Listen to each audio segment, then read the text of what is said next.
Hello, everyone, and welcome to day one of the Blitz in St. Louis as part of the Grand Chess Tour. My name is Fiona Anthony, and I'm joined once again by Grandmaster Jose Martinez. Jose, how are you doing? Good to have you back. Hey Fiona, thank you so much.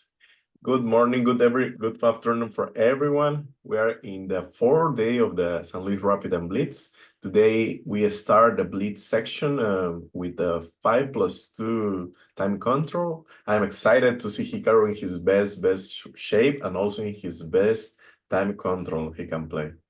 Absolutely. We saw him yesterday at the interview. He was quite confident. He was naming 3 names, I think, that he sees as favorites to maybe get a streak in the Blitz portion. He named himself, his opponent in the first game, Maxime Vachier-Lagrave, and Alireza Firouzja. As you can see under Jose's camera on your screen on the stream, there are currently 3 players in the shared lead: Nepomniachtchi, Vachier-Lagrave, and Firouzja. All 3 of them have 11 points. Livon Aronian has 10, and Hikaru, Dominguez, and Wesley So have 9 points. Then Nordibek and Fabi have 8, and Pragnananda had a tough rapid event. He's on 4 points. We now revert back, Jose, to normal scoring systems, so it's easier to keep track. A win is 1 point, a draw is half a point, and we have 18 Blitz games, 9 today and 9 tomorrow. What are your expectations for this Blitz event, the Blitz portion? Yeah, if we're talking about Hikaru, I have high expectations from him. For sure, he is, in my opinion, maybe with Alireza, the best in this field in the Blitz section. We are just 2 points behind the leaders, so we need to win as many games as we can, so we can catch Gian, Maxime, and Alireza. We're starting actually the first round against Maxime, if I'm not mistaken. So this important match to get shorter the difference. We are playing, I think, with white. So do you expect another, Fiona, another strange opening like we see in the first game of them? I'm curious what we're going to see. We see the 2 players at the board. We see a big yawn from Maxime, maybe still a little bit tired. The players are gonna need their energy. In terms of opening, to answer your question, I think, yes, we will see more unusual stuff from Hikaru. We saw him play this, the one that I just highlighted, this meeting the Sicilian with F4. We saw him play the French, which he hadn't played in a very long time. He mentioned yesterday that this French, he had looked at it just yesterday. So I think he will have, prepared a few surprises for the Blitz. Just to answer questions from the chat about the format, Forest Nymph is saying, guys, did I miss any round? No, you're right in time. This time for the Blitz, there is only 5-minute delay, not 10 minutes. So games will start every time after half an hour. They get first game in 2 minutes, and then every time, so 5 minutes past the hour, 5 minutes past half, if that makes sense. So we have a lot of Blitz games to look forward to. The time control is 5+2. Jose, 5+2 is quite a long Blitz time control. Yeah, it's not the usual one we play in normal OTB Blitz, like in the World Blitz Championship, or even in the Title Tuesday traditional tournament. But I think that 5 minutes will get really low for everyone. Yeah, it's this kind of players use a lot of time, and we will see today many time trouble positions. I would like to see some like flag, someone get flag or almost get flag, like doing some hand movement to don't to don't fall in the time. Will be Because the thing amazing. is, I mean, 5, like the usual Blitz time control these days, I think is 3+2. But the increment is the same, right? So they get 2 more minutes to start with, but somehow when players are given more time, usually they just spend the extra time in the opening, and then when it comes down to the time scramble, it's the same. You're playing with a 2-second increment. I think we will probably see some players flag. Today we have a new layout, so you guys can only see one board. That is the board that I'm controlling, so you can still see my arrows. I will refrain from making too many analysis. If we analyze a line, we'll bring up a second board, but we're going to focus mostly just on drawing arrows, highlighting squares. I should remember where all my colors are. That looks good. We've got all the colors ready. So we will stick with the live action. We see a handshake and they are off. Yeah, we can saw they are working out a lot in the gym, no? The big arms, it's important for the Blitz performance. I know it's maybe one of the secrets of the best Blitz players in the world. You need to work out a lot. Maybe, yeah. Jaren just removed the camera because, well, the board from the camera because we are not getting moves yet. If anyone is seeing moves, let me know because I'm not seeing any in any of the game. Me either. But it looks like Hikaru went away from 1e4. Is that or? Seems like the Tromboski, if I'm not mistaken, because you have the bishop on g5 and you didn't play e4 in that position. So it's d4, bishop g5, e3, and then some Sorry, cd5. what did you say, d4?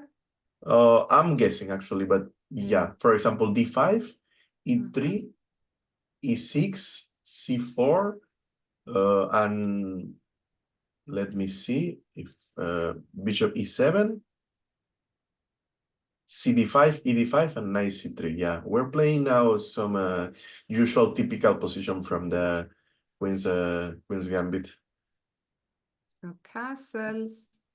Yeah, guys, let me know. Let me know if anyone sees. There is a 5-minute delay, but the video also has the 5-minute delay. The game's actually in St. Louis started 7 minutes ago, so yeah, there should be. Now black play h3, c6, and bishop d3. We can just try to recognize the moves by the video. And the knight goes back to e8. That is a typical idea. Well, blacks always likes to exchange that dark square bishop. Sometimes you play to h5 just to avoid bishop f4. But anyway, bishop f4 you can answer with bishop d6. That is the easiest way to just trade that piece. Huh? And that is exactly what we're seeing. And now queen f3 played by Hikaru, who's defending his bishop that way. So I guess if black takes the bishop on f4, Hikaru is going to recapture with the queen. Maybe Jaren, actually, let's bring up the scene with the two boards because we are making all the moves on one of the boards. As long as we keep visuals, we see MVL offering a trade of queens. Now your job is gonna become harder. The camera is smaller, Jose, but I trust you. Where are my glasses? But it's not hard. Yeah, it's a challenge for us. Queen h4 actually. Just not doing nothing, just moving the queen.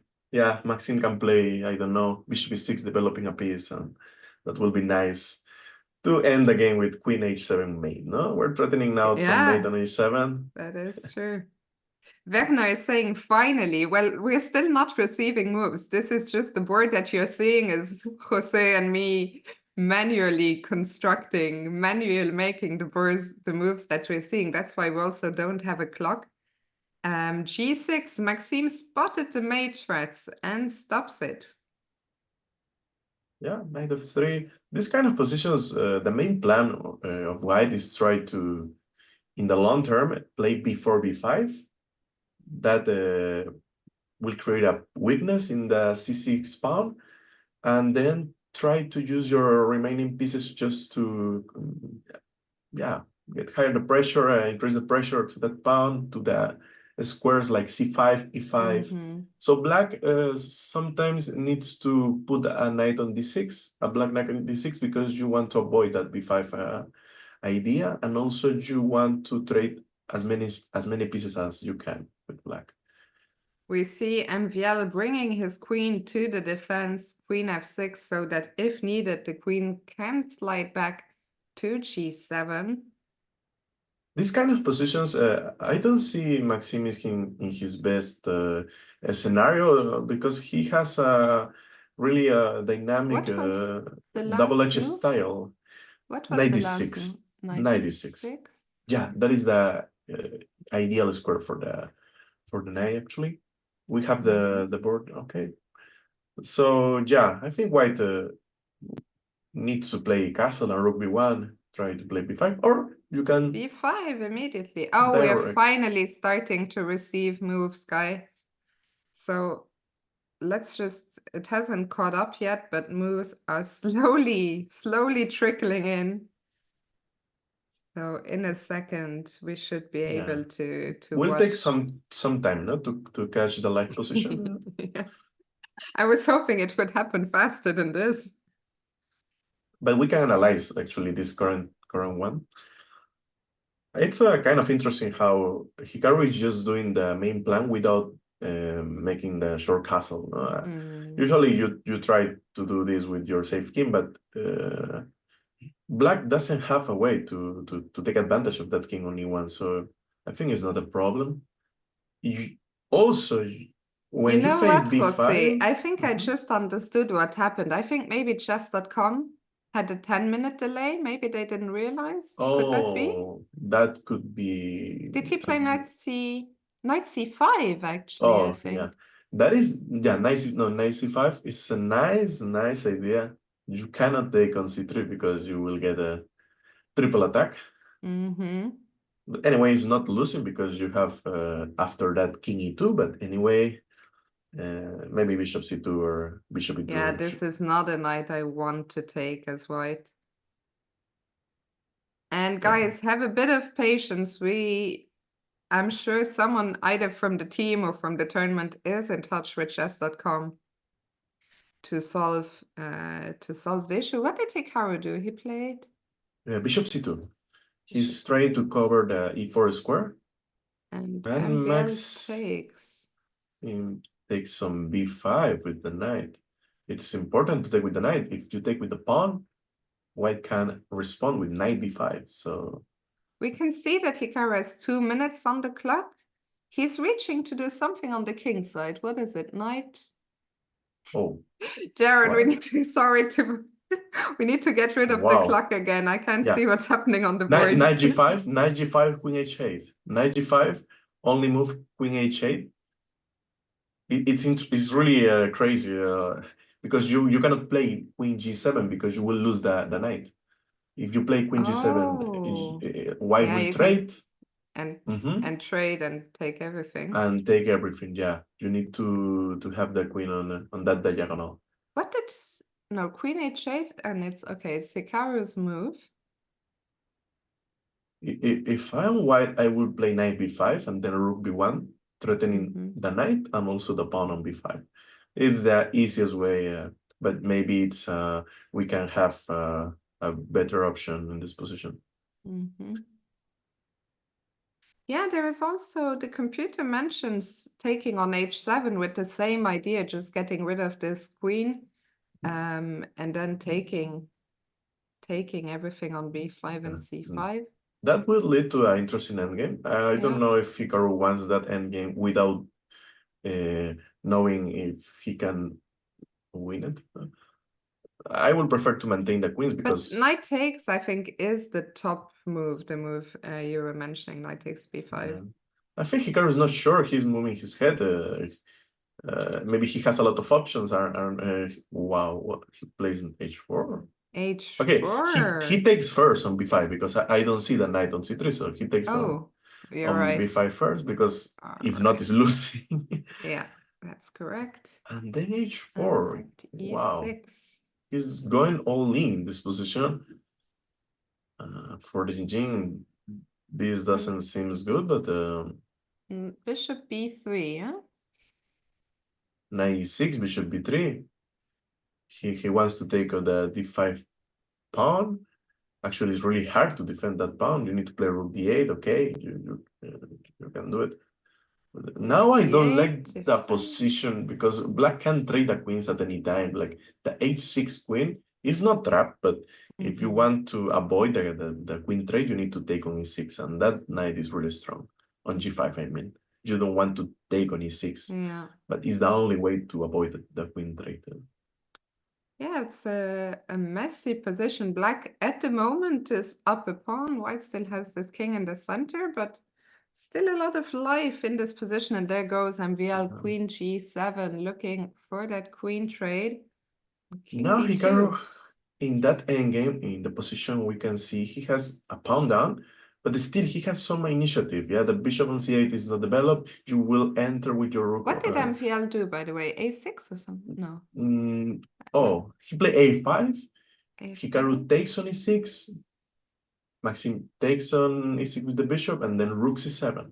We're trying to take advantage of you can control the c file. You're the only one you can play.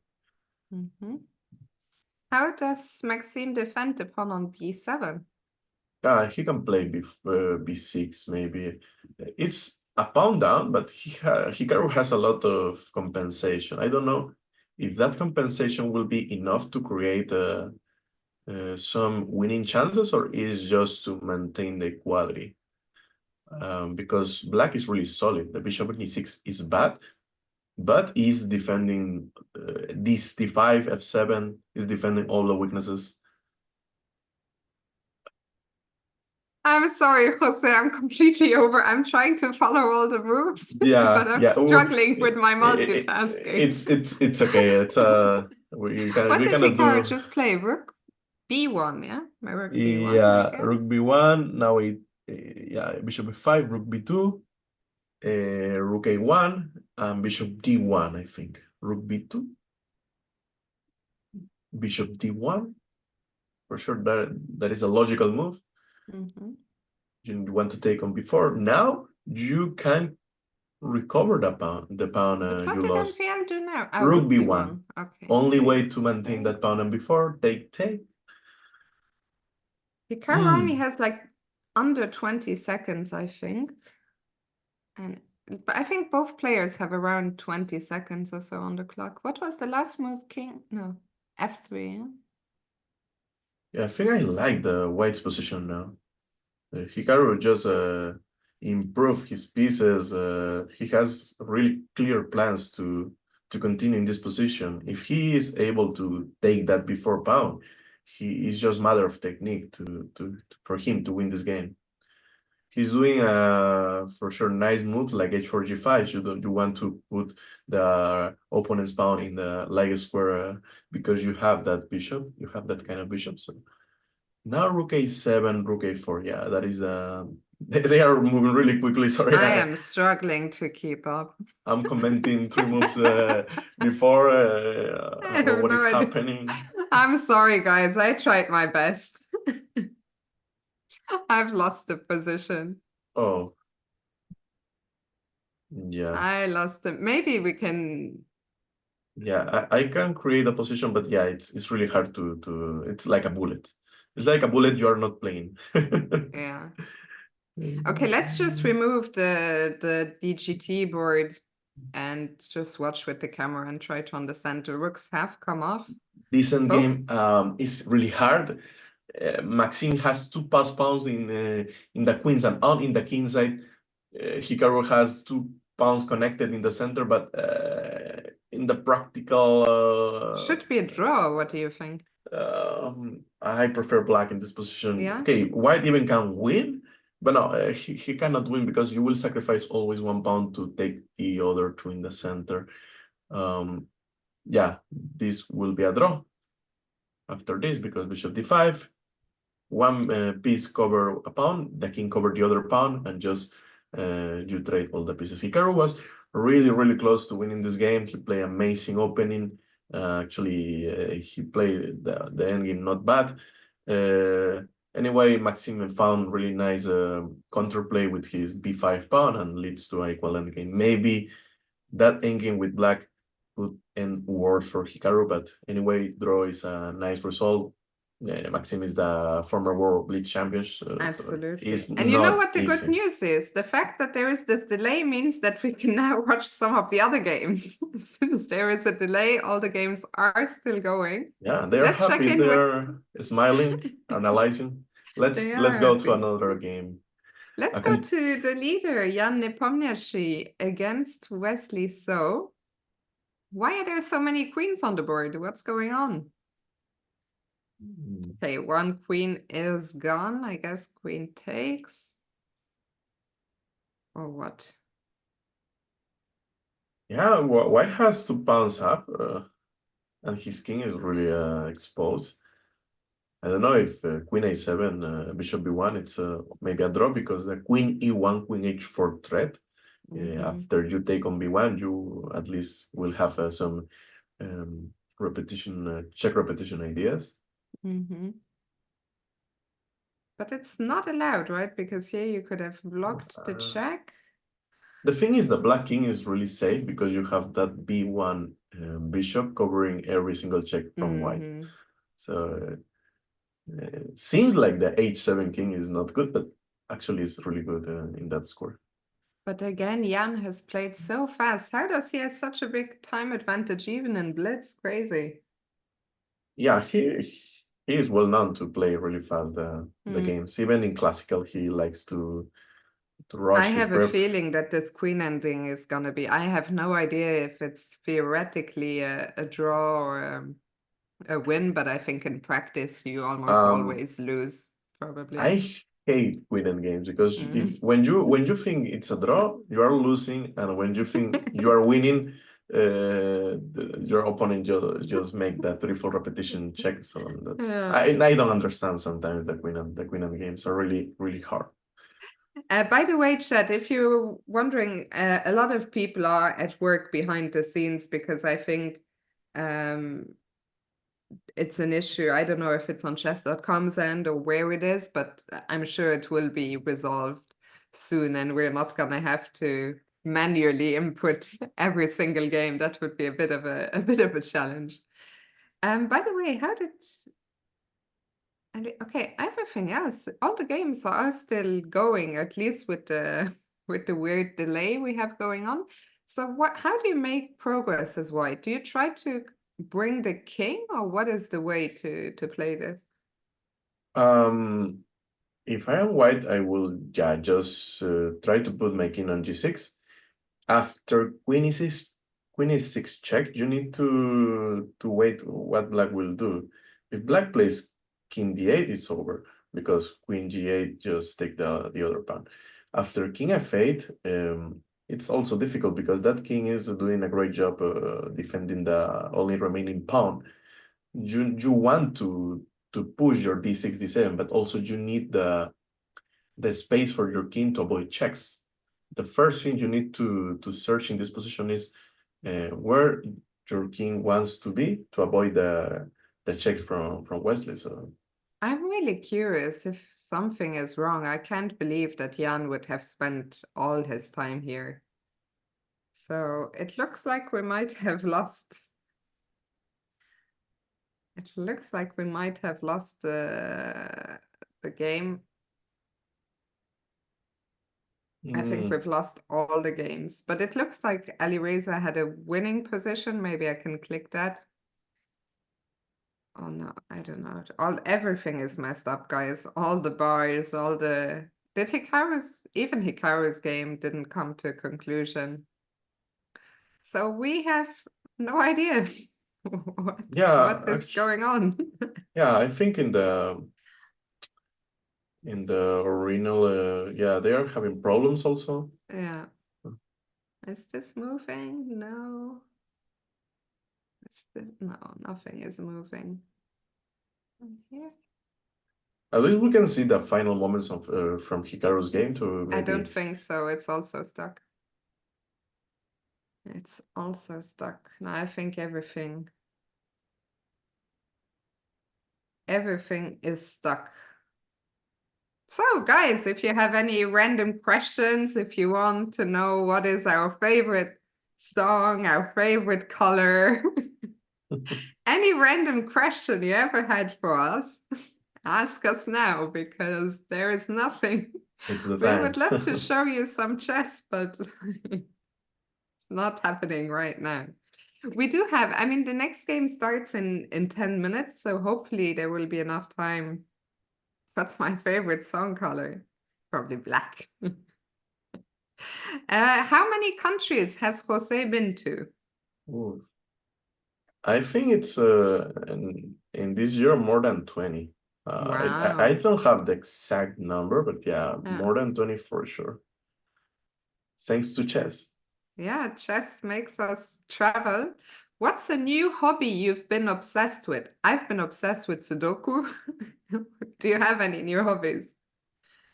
Yeah, I used to when I am with energy, I go to the gym. I like to work out, but with the weather now in Peru, it's really hard. It's Too really hot? cold. Oh. No, Ah, it's really cold. yeah, it's kind of difficult to wake up and go to the Okay. gym. Jose, what is your next classical tournament? My next classical tournament, actually, I didn't plan, but I know what is my next OTP tournament, and it's actually in 3 days, 2 3 days. Tell us all about it. You know, we'll be in London. I think Mm-hmm. will be a continuation from the famous Madrid one, the Yeah. famous Clash of Clans. So yeah, I need to be ready for this second, and I think final edition of this series, if I can name like this, I'm this kind looking of event. forward. I'm looking forward to following it. I think we have a bit of lag. I think, Jaren, if that's okay, let's take a quick break so that we can just make sure that everything is fine. We'll try to get the results and make sure everything is fixed for the next round. So don't go anywhere, guys. We'll be right back with all the action. Okay.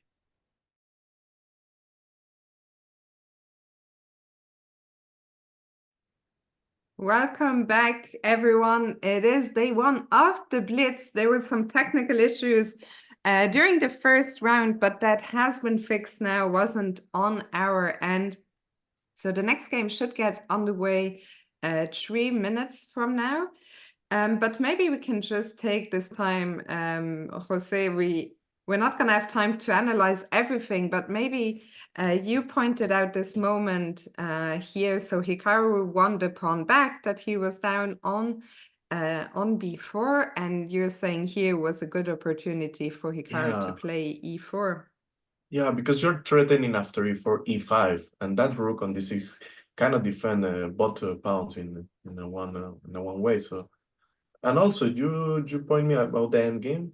We have Yeah, in in the the end end game game. the best chance to have the victory. Yeah. I mean, after bishop c4, g4, Hikaru unfortunately missed e6, that leads to a clear winning position. Because After if bishop, black takes, Mhm. Hikaru probably forgot that he cannot, Yeah, but he is gonna run with yeah, the king to stop the g pawn, and this bishop is stopping the a pawn, and yeah. this one pawn is enough to decide the game. So that was a big miss. After d6 check, I think we saw these final moments on the Yeah, camera. Here there was it's nothing to be done. it's normal to play really fast in that kind of positions because you have also 5 seconds. It's not usual to know to take time in that critical position. You don't know that is a critical position. Yeah, what was a 50% kind of decision? You could play e6 winning the game, or you could play d6 last like the game, so you draw. It's just, can By the happen, can way, happen. we see Hikaru and Nordibek at the board very quickly. You can see the updated standings for the Blitz on your screen. So in round one, we saw the draw between Hikaru and Maxime. Nordibek beat Pragnananda. Nepomniachtchi against So was a draw.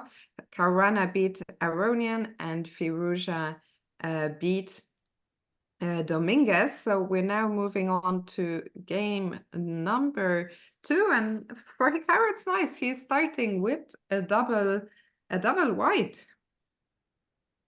and the game start. But there is a time control I think because they just fixed it, yeah? oh, perfect. Yeah. So we have Hikaru playing a game already. He's using, but against Maxime was a D4 line, no? It was cars not a structure.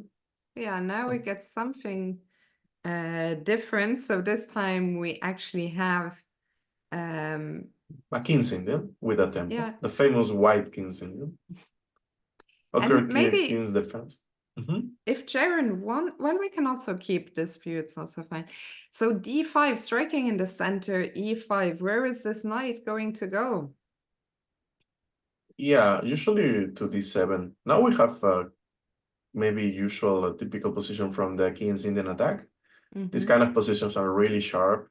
White is trying to attack us with as many pieces as possible. The short castle from black.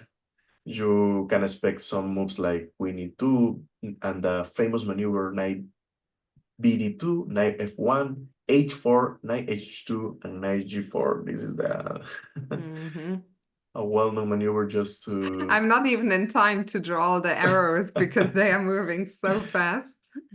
And anyway, Hikaru is playing d4. Usually in this kind of positions, you don't play d4 just to attack, but he's trying to control the center first. It's an interesting way to play. And Nordibek is taking action on the queen side. So can we still do the same plan that you mentioned with queen e2 and bring the knight or not? I think it's not appropriate in this situation because black needs to castle first. Yeah, Nordibek is doing an interesting choice, just maintaining his king on the center. But anyway, after h4, white is planning to play h5, h6. So at some point, Nordberg need to castle one. He is not in a rush. He played b4. He's wanting to keep his king here. It's hard, right? Because if as long as the king is in the center, do you really want to rush to play h5 and h6? I will not play h5. Sometimes you can use the h4 pawn to play knight g5. I have some tactical threats on e6 or f7. Not always is you are having something good or something in that position, but the pawn on h4 doesn't need to play h5 really quickly. And finally, black has castled. The king is on g8. So how do we do this attacking thing? h5 and knight h2. For example, after h5, black is almost forced to play h6. You don't want to allow h6 to create a lot of weaknesses on the dollar squares. And after h6 from black, you can play some maneuver like knight h2 and queen g4. And you are now... the knight from f3, yeah? Yeah, but it's hard because black is making a counterplay really fast on the queen side. That is why you don't play d4, because if you don't play d4 with white, black is making that counterplay slowly, and you have more tempos to prepare your attack against the black king. With this kind of center really open, for example, black is threatening CD and knight b4, and that threat will make you think a lot to avoid it. With a lot of juicy squares here that the knight can target from b4. Hikaru is spending some time here to decide how to meet this.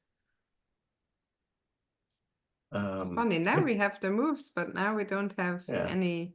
Maybe bishop f1 could be a good trade. That bishop on a6 is a monster. Your bishop on g2 is not doing nothing.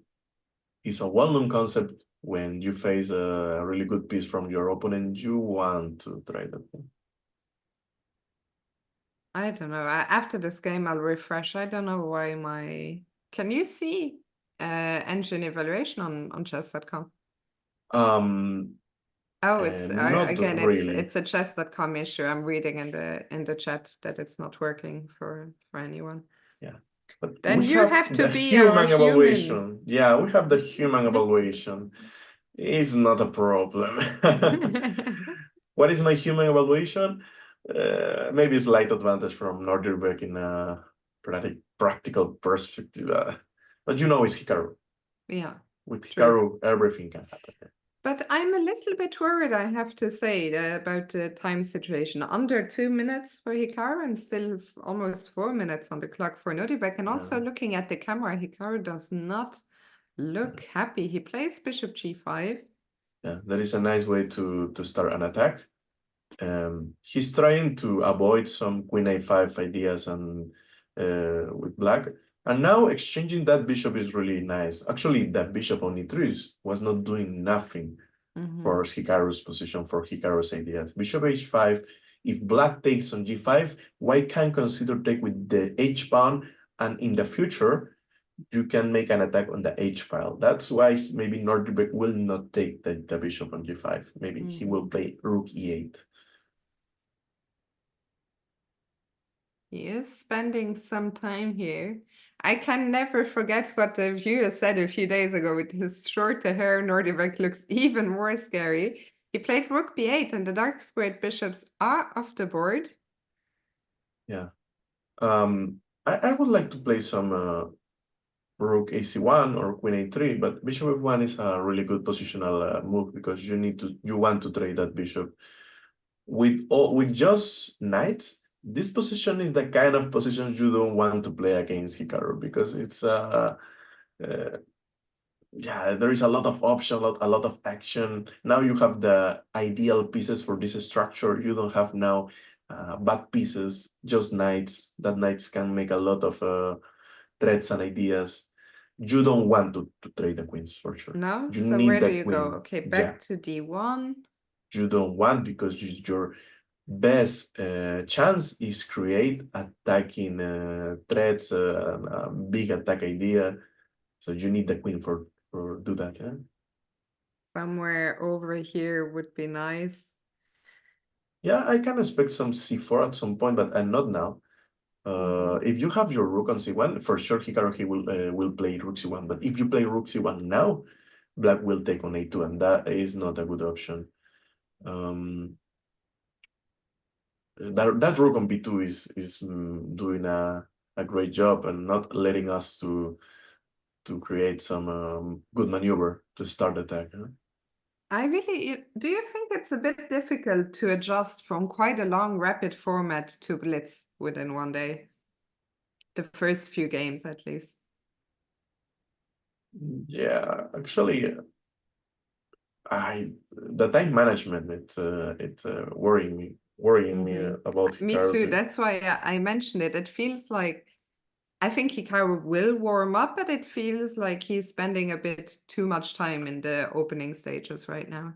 But in Hikaru's favor, the opening or the kind of position he was facing maybe 6-5 moves ago deserve that kind of time management because it's easier to just play a random move and get worse and get worse. And so I think this position we are looking Excuse now me. is maybe the best one he could he could think he could achieve. Queen a6, oh, it's also another annoying move, attacking a2, attacking the rook on e2. The rook c2. 6. So yeah, after h6 from Nordirbeck, you can have some idea.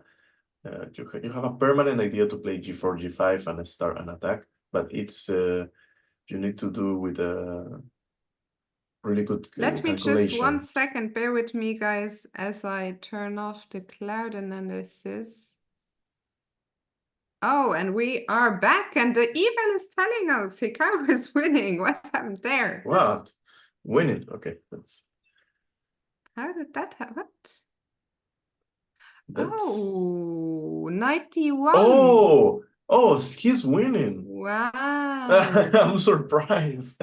Yeah, I didn't see he just Norberg fell from a trap to a pin. Yeah, his rook on b2 is spinning. So now after rook 91, he's winning exchange. Hikaru is winning an exchange, and he's totally And the winning. game, hopefully. Let's not jinx it, but No, yeah, this is looking very good. another Hikaru. Yeah, The Hikaru's tricks are really you didn't expect, yeah. You're playing a good positional play, and then Hikaru surprise you with a nice idea, Tactic out of nowhere, yeah. and it's over.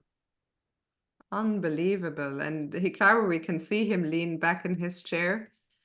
I think that this, well, he definitely knows that this position is winning. Yeah, the thing is not, it's just not the exchange. Maybe it's a full rook. If you calculate the line of dc3, rook c3, you will take on b2, and then you will play rook c7, taking one of the knights. So it's not just the exchange, it may be a full rook.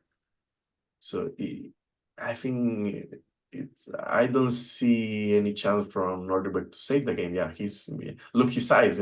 He said, okay, what I found. Oh my God, I fell again in Hikaru's crazy tactics. He does it again. Yeah, it's the a full rook has fallen, so it's a full rook, right? I just time to trade pieces. Maybe he will play knight d1, and then queen f4, trying to trade queens, or rook c7 in the correct moment. No, not now, because queen f3 could be an interesting counterplay. Queen d2. The only thing that Hikaru needs to do is keep an eye on the clock, but he's even the one with more time right now. So as long as he doesn't fall for any forks or any tricks, I mean, a rook is a rook. Even with a full rook, Hikaru is playing the best moves he can make. It's amazing. But Nice. Nordivek is also being so tricky, bringing all his knights closer to the king, trying to make something work. And Hikaru decides to give one exchange back. Yeah, I think it's the best way, the calmest way to win the game. But yeah, Norderberg is creating a lot of counterplay, a lot of interesting tricks. So it's like Tricky. It seems like I'm looking Hikaru playing from black. Yeah, Hikaru is always trying to do that tricks, but now it's Norderberg who is doing the Hikaru's job now. I know. Queen e4, knight c3. Okay, after knight c3, I think Hikaru. Oh, he lost on time. I think he lost on time. Yeah. Wow, you called it, Jose. Nice. You said really. We'll see some flagging. Really I mean, he was nice. disappointed, but the position was lost. I mean, we can go back now. Well, actually, first let's check if there's any live games. No, I think all the games have ended. So let's go back to see this moment. Really nice for Hikaru to win that game. He was under pressure. He was in a not good position. For sure, he was clearly worse. But after Queen c1, he found a nice tactic, and then he's just winning. Yeah, Queen c1 ends the game. And you were correct that actually black was a little bit better here, and then Queen a3, a big blunder, because after Queen c1, you just cannot avoid, right? This knight d1 already. Yeah, it's just impossible. Unbelievable.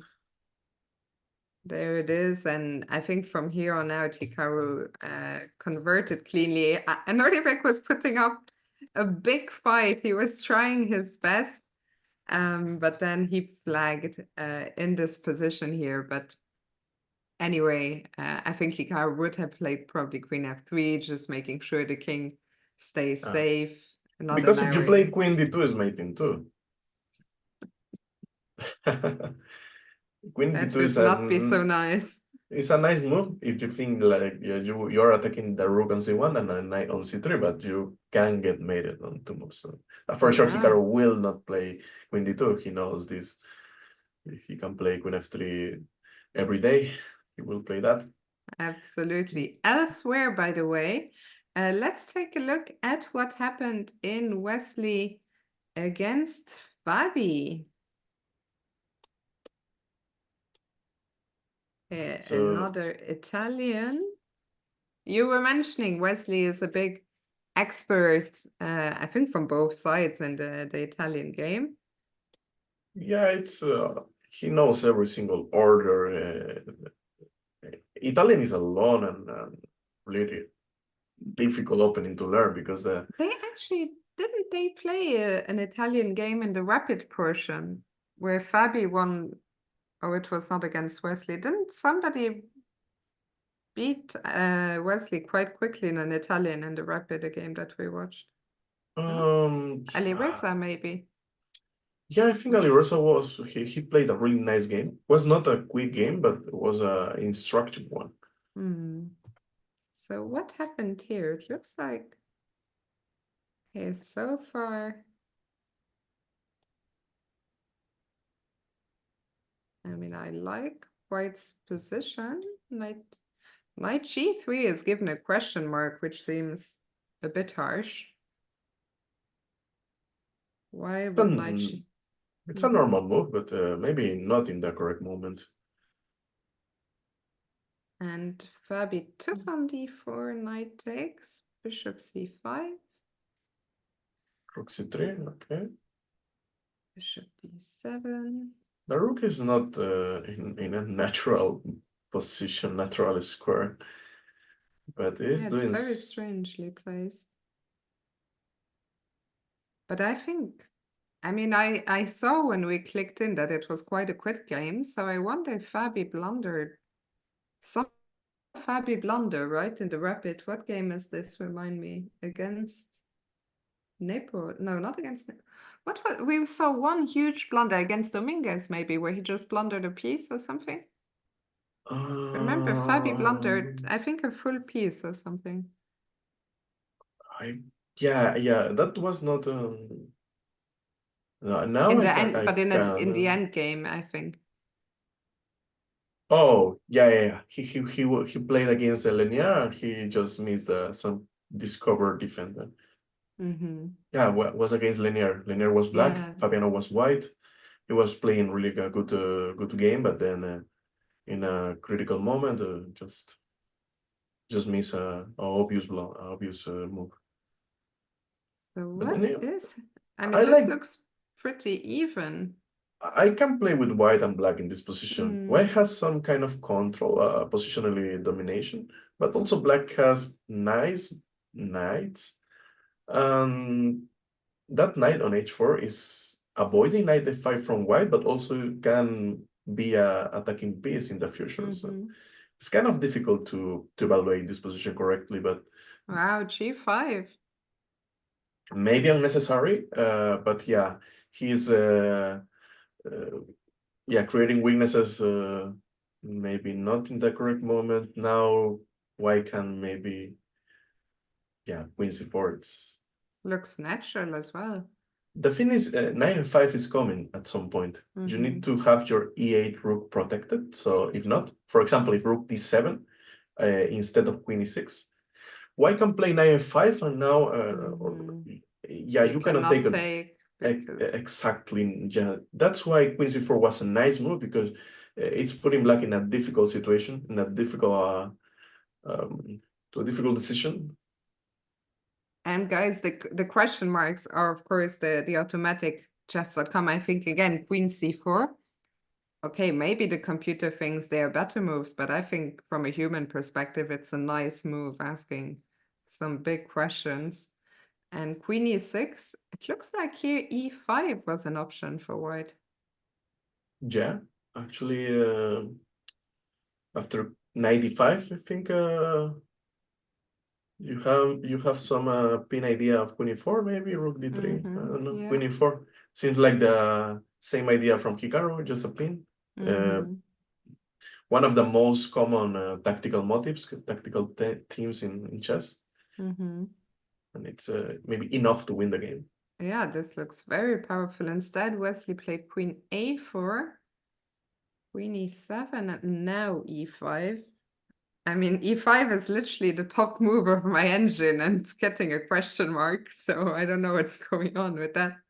I think it's not a bad move, but no, it's one of the best, actually. It's the top two of I guess it's white has one better move, but doesn't mean that e5 is a bad move. Just no, of course not. Wesley doesn't find the best of the best. Knight d5, we see the bar shoot up. Knight d5 is an actual mistake, because I Yeah. think what Fabi missed is e6. Oh, e6 is A brilliant. magnific. Magnific. So let's see what would happen if black takes the rook on e3. And you just, Excelente. no, very, very nice. And at the end of the day, you're up a piece. And yes, after e6, there's just basically nothing that black can do, right? What happens? So if you take here, Yeah, it should be over because just see the king on g8. There are a lot of tactics. The queen a2 could be a one, could be one. Queen a7 is also enough yeah, to and win the the king game. is just too Yeah. open. In the game after e6, Fabi tried f5, rook d3, knight f4. And then rook d7, amazing way to finish the game. Taking advantage of the discovered check you will have after e d7. For example, rook d7, you will have a check from the b3 bishop against the king. You will win the queen. Maybe you will promote a pawn. Yeah, you can even, yeah. Two You options. can do a lot of things. Wow, nice game by Wesley to beat Fabiano. Wesley currently the leader of the Blitz. So we now have updated standings, which count. Well, actually, Hikaru and Wesley share the lead in the Blitz with 1.5 points. And in the overall standings, Firouzja. So how did Firouzja? Firouzja actually lost, which for us is good news as Hikaru fans. Let's see what happened here. Oof, this looks Oh, like things went really wrong. what a game. Let's play. So, I mean, the Caruana is one of Alireza's favorites, but it looks like here it just got Yeah, having this structure with black is kind of risk because you just have only the long castle idea. And then white has a clear way to play now. Just push the B, C, A pawn and try to attack the black skin. That's exactly what happened. H3, a nice move by Levon to not allow the black H pawn to advance further. And now he just continued, as you said, pushing all the pawns on the queen side. Just look at bishops. Every single piece is looking the black skin. It's just matter of time, matter of a few moves to get open and just finish it then. Yeah, queen d7, rook d1, boom, boom, Yeah, actually, Firouzja boom. Oh, very. didn't have any option in this Wow, game. and what a way to finish it by Levon. Knight c6. It's amazing. Incredible. Maybe bishop e4 and then rook b7 idea. I don't know, or maybe rook fb1. Yeah.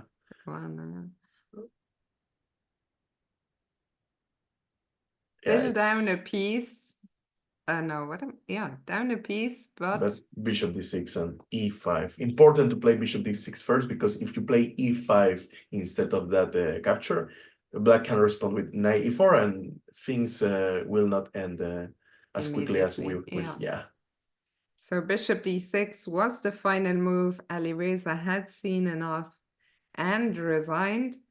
So let's see, the next game will start in 6 minutes. We probably still have time. Oh, actually, Nepo also lost this round. So Prague is making a comeback.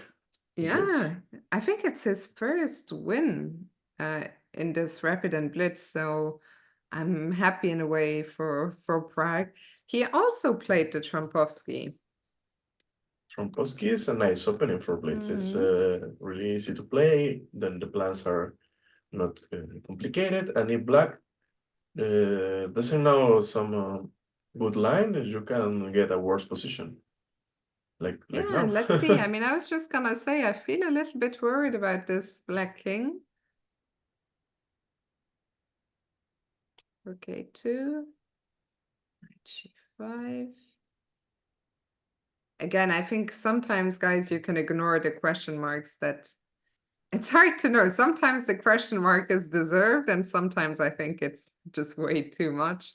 Frank still has a nice position, but nothing special. So But how did he win? he has a pawn up now, and Oh, you're also right, actually. a pass You pawn on are correct. c5 after that b5 move. Yeah, I should make it green, really. Not Yeah. just that, he will have an attack with rook b7, so it's kind of difficult to find a move for black. 1, 7, as you pointed out. There goes the passed pawn, but knight h5. Jose, you talked about pins a lot Yeah, today, and here there are just too many problems. Queen takes, wow, and white has this intermediate move. Rook what a takes tactic. g7. Takes rook f5. Let's see this. Okay, rook f5 is made. You Where? just forget it. Yeah, I was thinking rook f5, what is happening, but just made in three. Rook b8, and is Rook f. the yeah, rook Ah, f5. You're trying to just take the knight, but it's just made. yeah. The players are already at the board. Let me open the game. I'll be back in one literal. They're very early at the. Sorry, they're very early at the board. Jan and Hikaru. I think the game is only starting in 4 minutes. Or what is going on? Are they gonna sit there for 4 minutes? Maybe they are the only one who are sitting. They want to play. Yeah. Anxious to play Blitz. Jose, I will leave you on your own for 30 seconds. I will just get some more water. I'll be back in Sure. 30 seconds. Sure. We can answer some questions from chat. Thank you so much for being here, for rooting Hikarus in these 2 final days for Blitz section. Happy to be here. Also, I will say again, thank you to Hikaru for inviting me to commentate these games. This is a nice opportunity. Okay, we have Fiona back. That was really fast. Yeah, I needed some water. Did you answer the question? How do you feel about the clash of claims, or now it's gonna be the clash of blames? Do you mean the first or the upcoming one? Yeah, I don't know. The question was not. The question was, how do you feel about the clash of claims? Clash of Claims. So that was the first one, right? Yeah. Actually, the Clash of Clans was so tense. Even yeah, it was a incredible event. Like I use all my energy in maybe in one tournament, and for the rest of the year, I use a lot of focus. I was so focused. I play my best chess in the last days. I managed my nerves. In Clash of Clans, everything happened. So it was not an usual event.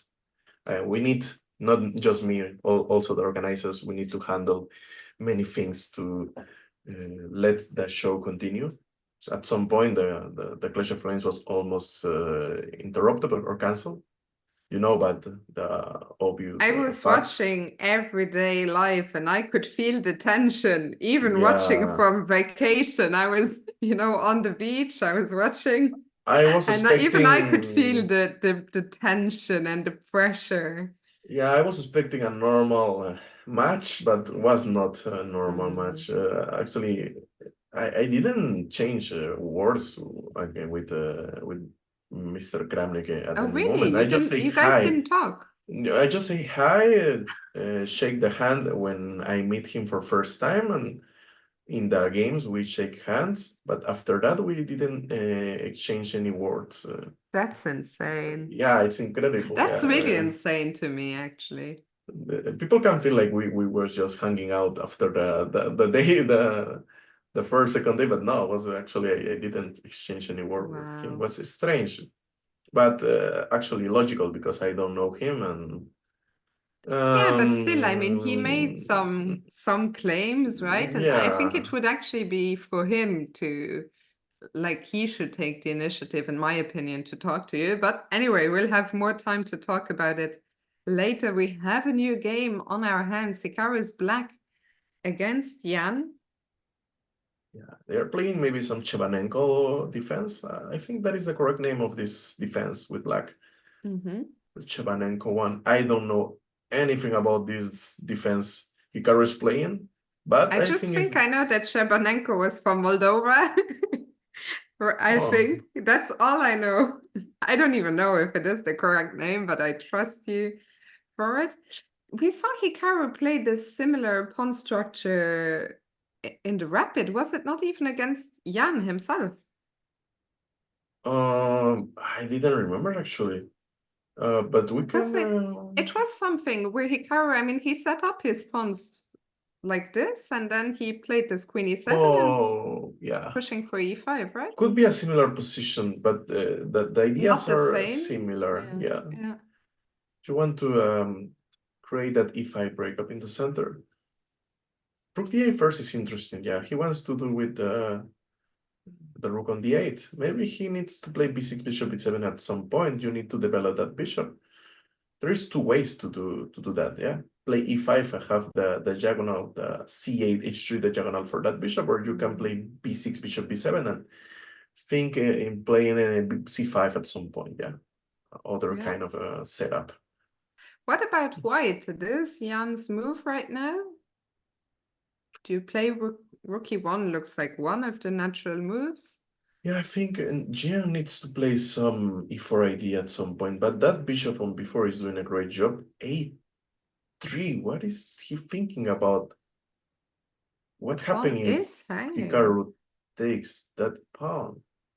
Maybe he wants to trap the bishop, not trap the bishop, but bishop a3 c5 somehow, but it's not trapping the bishop because you have bishop b2 Yeah. or bishop b4 actually. It's Hikaru actually gave Jan a look like, what are you doing?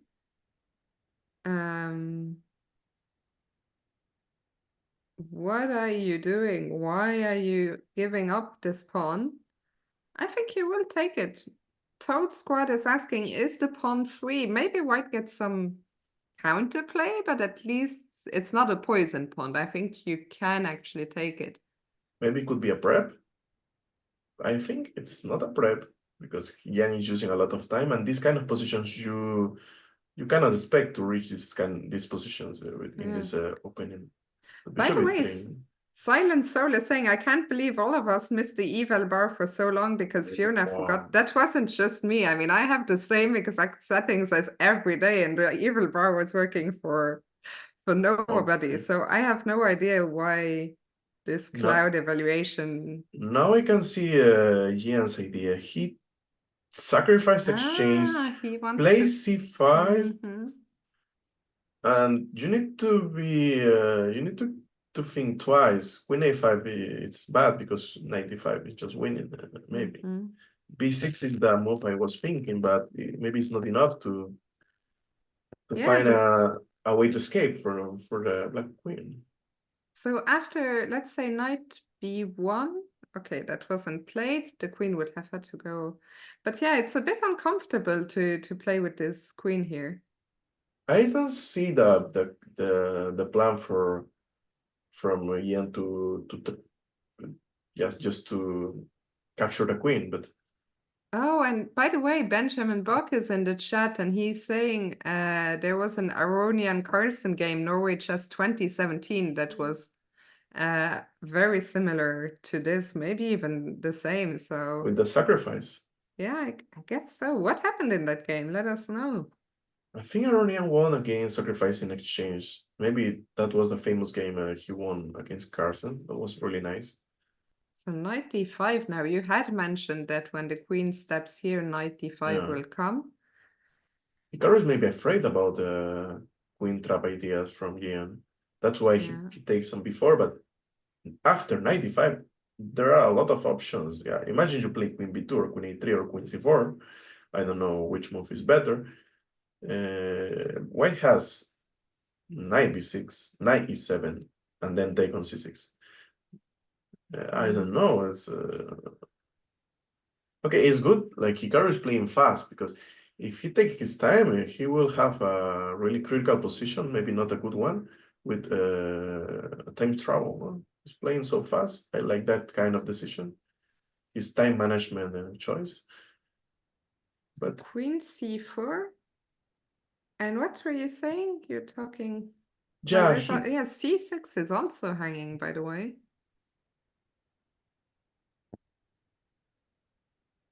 Very messy. knight knight b6 seems for me the actually not. I think it's not the best choice because you have knight b6, cb6, and c5. Maybe just have all the pieces on the developed. Yeah, Also, we knight see Jan 7. in deep focus here. This is actually a huge game between the two players, because in the overall standings, what, Hikaru's a point and a half behind. No, Yeah. only 1 point behind Jan. So if Hikaru were to win this game, he would catch him. But Jan finds the best move, 97 check. Yeah, knight 7 I think is the most accurate move.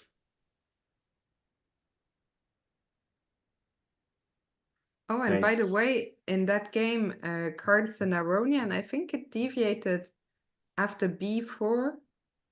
It was more or less the same, but after b4, Carlsen did not take queen takes b4. He played, but it was a game that Levon won. So yeah, very nice game. Meanwhile, king h8 and bishop b3. That queen is still in some trouble. Yeah, there are just two squares available for that queen, queen d3 and queen b5. We can expect after queen b5, bishop a4, and taking on c6 with maybe the bishop or the knight. And after queen d3, at least white doesn't have knight e5. Will That's be a true. really strong move, but Yeah. I guess white will take on c6 and then knight e5, attacking f7 pawn and that d3 queen. Yeah, this is looking. Hikaru plays rook f8 to defend the pawn on f7, but he is in quite serious trouble here. Will Jan play your move knight e5? Bishop c2, and the evil bar is happy for us to see this move. So it's a small mistake, I like it.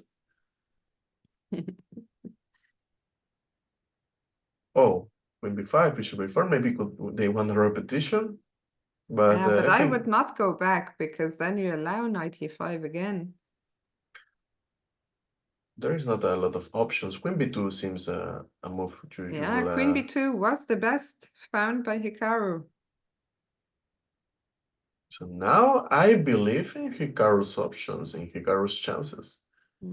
He's creating a complicated position, a sharp one, and in this kind of positions, Hikaru is amazing. Huh?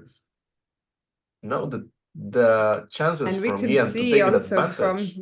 from his body language, we can see the head bob.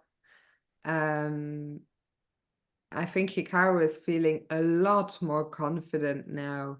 Will be not a surprise if Gian take the draw, repeating moves. Will be not a surprise because he knows like Hikaru is capable of winning this game. Absolutely, and the times have evened out as well. We need to. So the b8, he doesn't want to draw, and a5 is a nice move. Another threat upcoming, bishop a6.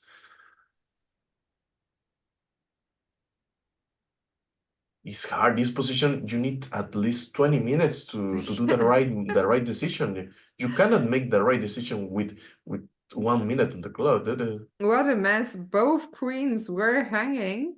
And now we get some. Okay, the air is clearing a little bit. So what is happening? Yeah, after cb6, I don't know what is the Hikaru's idea. Now I think there is not a lot of moves. Yeah, queen f5. Oh, queen f5 is avoiding cb6. Nice, nice, interesting. It's a pin in the fifth file. And the evaluation is turning now. Knight e5, but now Hikaru can take, and Jan will not be able to keep a knight on e5. Yeah. It's a crazy position. I need to think twice every single move. I will not play There is no instantly. time to think twice.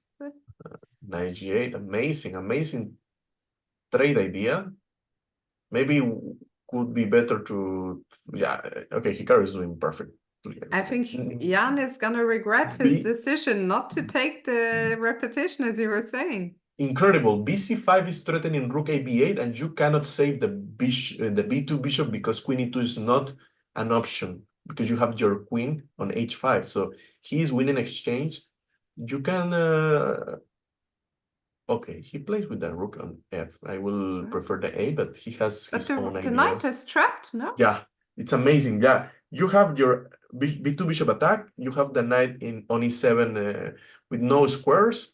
You need to maintain your queen on c6, because I will take your bishop. So you cannot play queen d6 or queen d7 or queen c7 defending the knight, because I will take the bishop. I cannot take now because queen Hikaru a8. is winning. He's gonna win a piece, and that should be that. Let's go. Let's go. Wow. Knight e5. Hikaru is gonna capture. Just take it. Mm-hmm. Maybe it's time to push it, baby.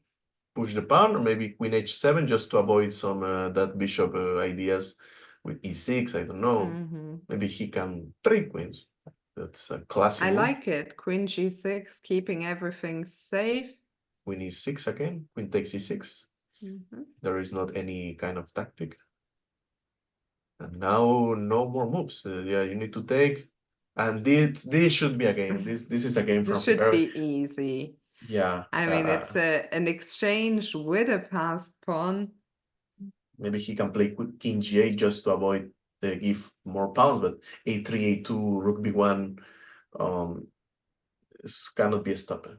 Actually, rook b1, rook d1, rook b1, rook d1, he will sacrifice and a2, a1, just to avoid some kind of two rooks against one rook endgame. GM can save. So that is amazing, amazing.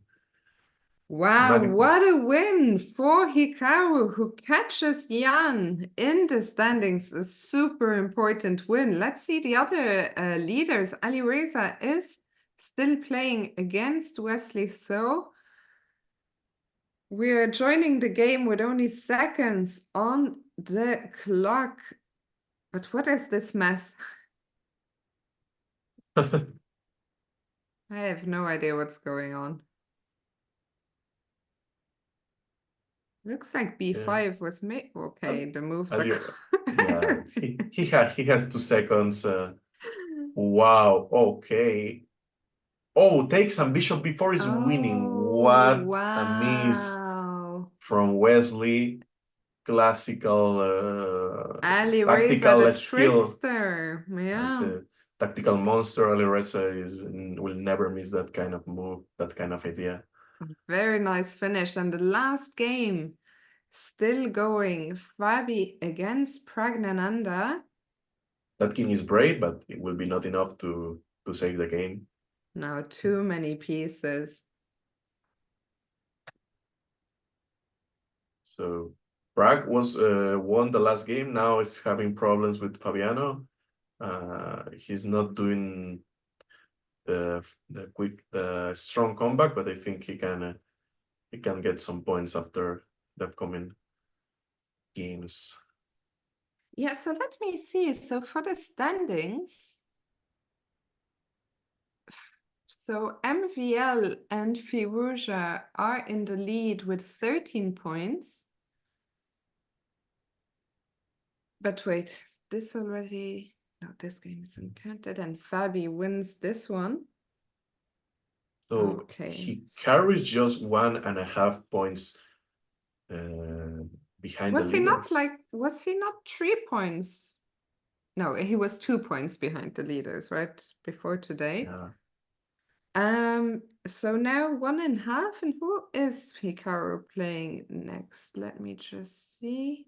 all games ended decisively in this round. But again, what a nice win by Hikaru. He Hikaru, was suffering in this game actually, but then I don't even know where exactly. So Hikaru's first, playing against Fabiano in the next round. oh, that's the big one. With white. Okay, he's having three white pieces and one black pieces in the four first games. It's nice. It's a nice opportunity to take advantage of. Yeah, absolutely. Okay, guys, we are gonna go on a short break now. The next game is in 15 minutes. We are not gonna be gone the whole time. We'll probably have time to review another game before we see the next game. But it's gonna be a huge one, as you said. Hikaru with white against Fabiano, always a classic. Hikaru, he's been pretty much unstoppable with the white pieces against Fabiano, so hopefully that can continue. We'll be back very soon. Don't go anywhere. We'll catch you on the other side of this break.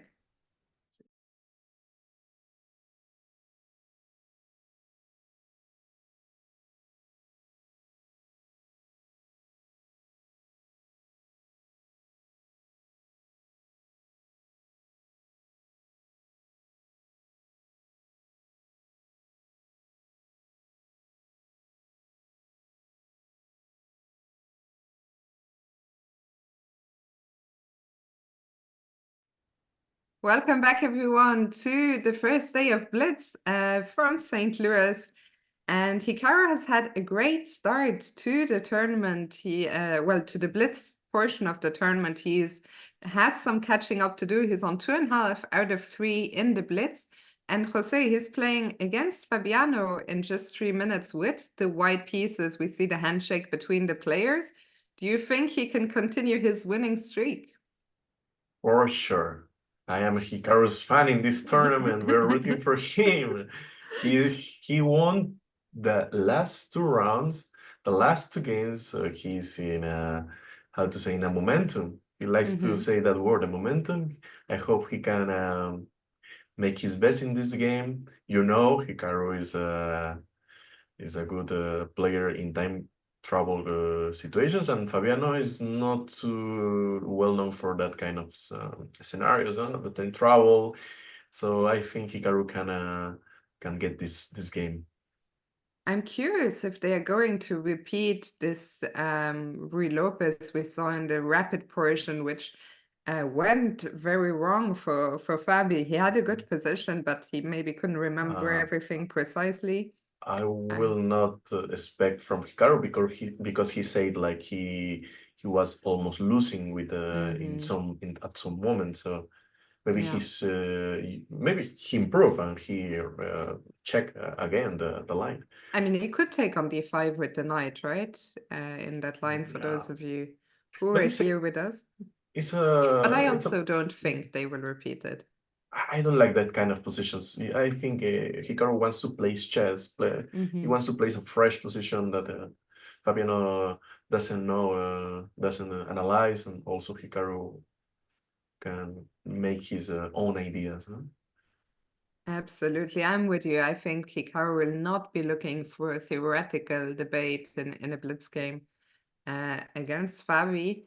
So we will see. Will he continue playing this? Will he go back to the Trompovsky? Will it be before he can play absolutely everything pretty much? So in just a few seconds, the game should start. Maybe we can also update the live board under your screen. Hikaru's really focused now. He's looking the board, and I think we start now. We start and we get another Ritty. Are you surprised, or this is more or less what you were expecting?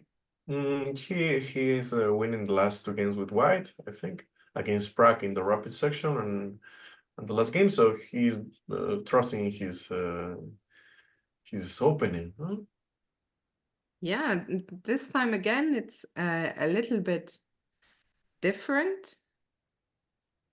Do you have This any is experience in these positions with either this color? is this is the setup or the order he used against Wesley. Did you remember that in game? He played yeah. a3 early. I didn't like his choice, but maybe he has some analysis in this kind of positions. Let's see. I'm slightly surprised by knight takes, allowing black maybe at some point to take some control in the center. So we see a trade in queen d3. I guess black can, if he wants, play e5. That's what Fabi goes for. And Hikaru is going to play with a double fianchetto. Hikaru is giving the center to Fabiano, but he will use some c4 idea in the future. But c3, e3, vd pawn, that 3 pawns on the turf, I don't like too much actually. But yeah, it's not a danger now. If you Where give does the Fabiano queen, where to does the tempos, queen go? I think c2 because you need the d2 square for the knight. You need to be sure that the upcoming idea could be a maneuver knight d7, knight e5, and you don't want that knight to enter to the f3 or d3 square. Okay, they are playing really fast. Hikaru has picked up a pawn, and Fabi is going to claim, I guess, that he has a good compensation here. I like this situation. It's like the last game from Hikaru. He takes a pawn and make the position really double edge. Can we take another pawn here? Rook b8 seems a bad move. It's threatening bishop b5, but maybe it's not the correct one. The computer wants to get greedy and just take on e7. Yeah, that is a decision you need to think maybe 1 minute because you have all the pieces on the first line. So Fabiano has some more time. Bishop b5 will not allow you to castle. If you take the a7 pawn, bishop b5 will let your king stay in the center for the entire game. Bishop a3 also was a move I was considering. Knight a3 also a nice move to avoid bishop b5, but bishop a3 seems better. You know, Hikaru always finds the best way, the most annoying move in every position. So yeah, bishop a3. Hikaru did not want to take the pawn on a. There were a couple of opportunities. He decided that was too greedy. Now he manages to get castled. Yeah, I think 1 pawn is enough. Why 2 pawns? That is not the okay. Why get too greedy? Yeah. Queen h5. He's trying to set up the famous bishop h3 knight g4 attack idea. I want to know how Hikaru is facing that. Maybe he can play something like rook You know f what the e1 top and knight engine move f1. is?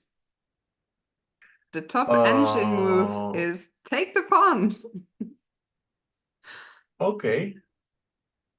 Which I don't think it will be played. I think Hikaru decided before he didn't want to take that pawn, so I don't think he will. And against knight g4, some bishop h1 or f3. f3. Yeah, I was almost saying that. Yeah, f3 is not bad. Okay, you're creating weaknesses after f3. You have 2 pawns up. It doesn't matter if you you have the e3 weakness after f3. If you have 2 pawns up. Yeah, f3 is But I maybe the think only it's way. tricky to spot that. Actually, you can play f3 now, but will be better if you take another pawn. He plays f3 actually. Yeah. Now I think it's not. Okay, still, I think it was clear that he wasn't gonna take on a7. He could have done it before if he wanted to take it. Okay, But what's happening now? I don't see any instantly punish for this move. But, bishop g2, king g2, for example, takes in f3. You will take with the rook because you need to defend the e3 pawn. Knight g4 from Fabiano is coming, so you need to be sure that you are defending all the weaknesses. Yeah, sharp position. This kind of position, you need to forget about the engine evaluation. They are humans, they are thinking, and this kind of position, if Fabiano doesn't if he doesn't take advantage of his initiative, because he has a pawn down, but he has some initiative, Hikaru will just have a good ending with the pawn up. He will maybe coordinate his pieces is the best way to increase his advantage, and that will be the end. And Fabiano took on f3 before without taking on g2. If he takes now, we will get back to that same position you were talking about. Rook f3 was the move I was expecting. Also, bishop f3 could be a move, but rook f3 is okay. Now time to think, like if I think it's not other option than taking the g2 bishop. If Fabiano plays something like bishop g4, I will just move the rook on f4. Strong square. Maybe sacrifice on f6. It could be a nice one. And then queen a7, and I have 3 pawns for the exchange.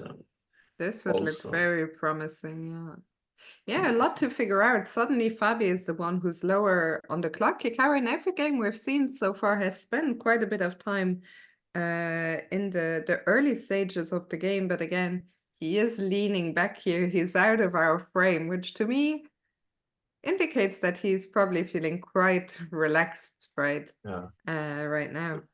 I think is that Engine doesn't like any wide opening choices from Hikaru, but he likes to get sharper the position every time, and that is the scenario he has all the chances to win the game.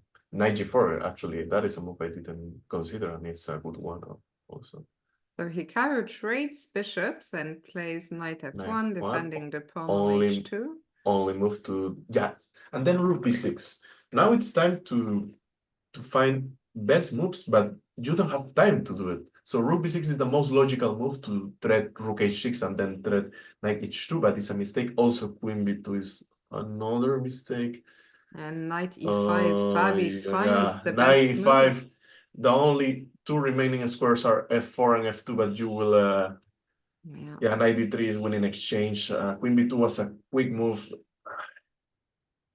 Yeah, Hikaru is shaking his head. It's not over. It's not over. But it was a big mistake. Queen b2, that move that was played, as you said, so quickly. Now he has to defend this endgame, an exchange down. And Hikaru is, we can see he's very disappointed with himself. He played instantly Queen b2 and was the only and the biggest mistake of his position.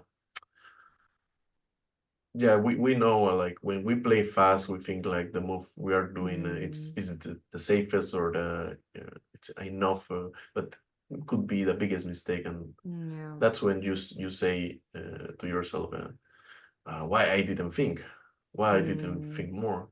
Still, it happens so often in chess, right? In hindsight, we feel like, why didn't I do this? Why didn't I do that? But in the moment, of course, it's not always easy to understand, where these moments are. Do you think there's some chances to save a draw here? I think it's some chances because you're blocking that d5 pawn. But if Fabiano just improve slowly his position and maintain that d4 idea, I don't see Hikaru doing something. Knight c4 is a threat. I like that idea. If Fabiano plays something like h5, knight c4 is an interesting threat. But now a5 is also a good move. Hard position for Hikaru. Yeah, very tricky. By the way, ordinarily in the chat is saying if Hikaru loses this game, it would be, where is the comment? It disappeared. I don't see it anymore. Something that it would be almost impossible to win the tournament. But remember, it's not just 9 rounds of Blitz. There's 9 more rounds tomorrow. So even a loss now is not the end of the world. There are so many more Blitz games. Don't worry, we have a lot of games remaining. This is just the start. Absolutely. Maybe we can lose this game, but we have at least 13 more games or 14 more games. David asking, this is today's last game. No, absolutely not. There are 5 more games today after this one. So there are 9 games of Blitz in total today and 9 games tomorrow. And Yeah, this is the now, 4th game of the day. King f3.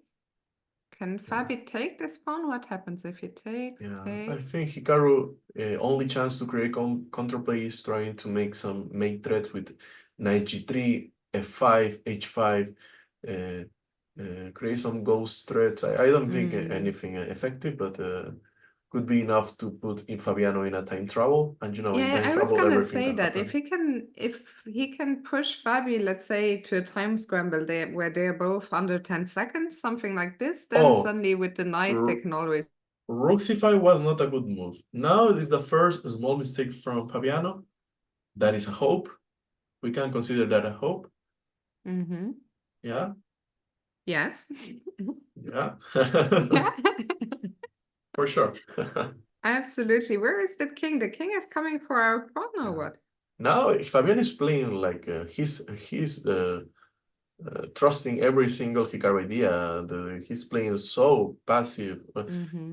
He's not doing the right technical idea to just finish the game. He's just moving, defending all his pieces. Rook e7, rook c5. He's defending pawns. Even the f7 pawn is not attacked, but he's defending. I don't know why. And now Hikaru is taking advantage of that kind of Wow. decisions and could lead to an interesting, crazy position. F6, another move that was not the best because isn't d5? Yeah, d5 is falling. And now Before, for sure there are good chances, I think, to save yeah, this. rook c4, rook d5, rook b4, and now I don't know how Hikaru is stopping rook b3 because it's the main threat. Maybe rook knight d4 or rook d3 prophylaxis. Yeah, rook d3 is maybe the best way. Now, you have some kind of fortress? Maybe Yeah, and even, I mean, even the evaluation bar up until this now, moment when e4. now this position, I can say Hikaru, if you want to beat Hikaru, you want to pray. No. E4 was Yeah, e4 was. nice move for human, but not nice for engine. He wants to win because if you want just to wait, you will never move that e4 pawn. Yeah, Still, e4 was a curious decision. I mean, surely Hikaru cannot be playing for the win here. but it's creating problems. He wants to make this kind of rook b6. I don't know which move he's thinking. Rook b6 is the most natural way to continue. But now it's in He almost is Sux one. tied Nice, down. almost in Sux one. Yeah. Yeah, I don't know if Fabiano will have the But move to g4. win. Yeah, g5 is also good. Oh, g4 could is an option. Yeah, g4, g3, g2, and it's over. Unfortunately, yeah, and Yeah, there is the e4. resignation. If Hikaru didn't play e4, he has a lot of chances to survive Yeah. and maybe to create more complications. But yeah, Looks like this was the it's crucial just moment. one move a scenario, one move change It's such a everything. pity because he fought so well here. I mean, let's go back first to this moment here, this queen two. For sure, Fabiano just maintained his nerves. Even he's facing Hikaru, he was playing bad, and then he recovered. He played excellent. The technique about getting a ping to the knight, the g5, g4, g3 idea was really nice, even with 5 seconds. Hikaru did his best.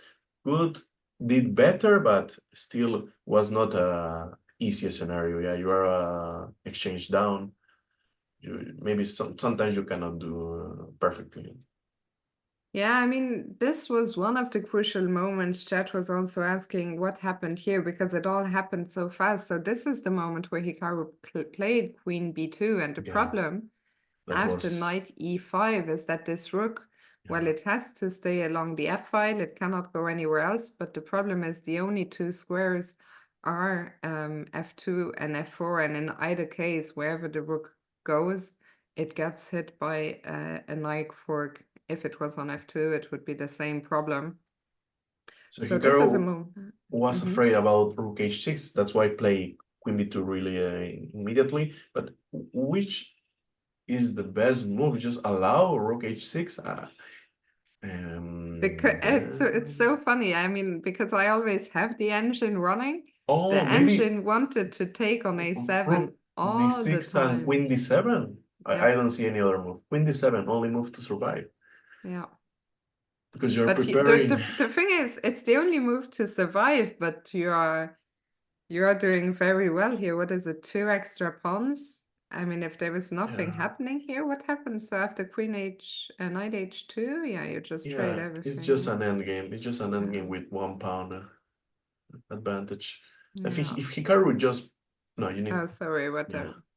If Hikaru just think a little more, he will discover that idea. Yeah, he will But kick himself because he had 2 minutes and 15 here, and he made this move yeah, pretty much instantly.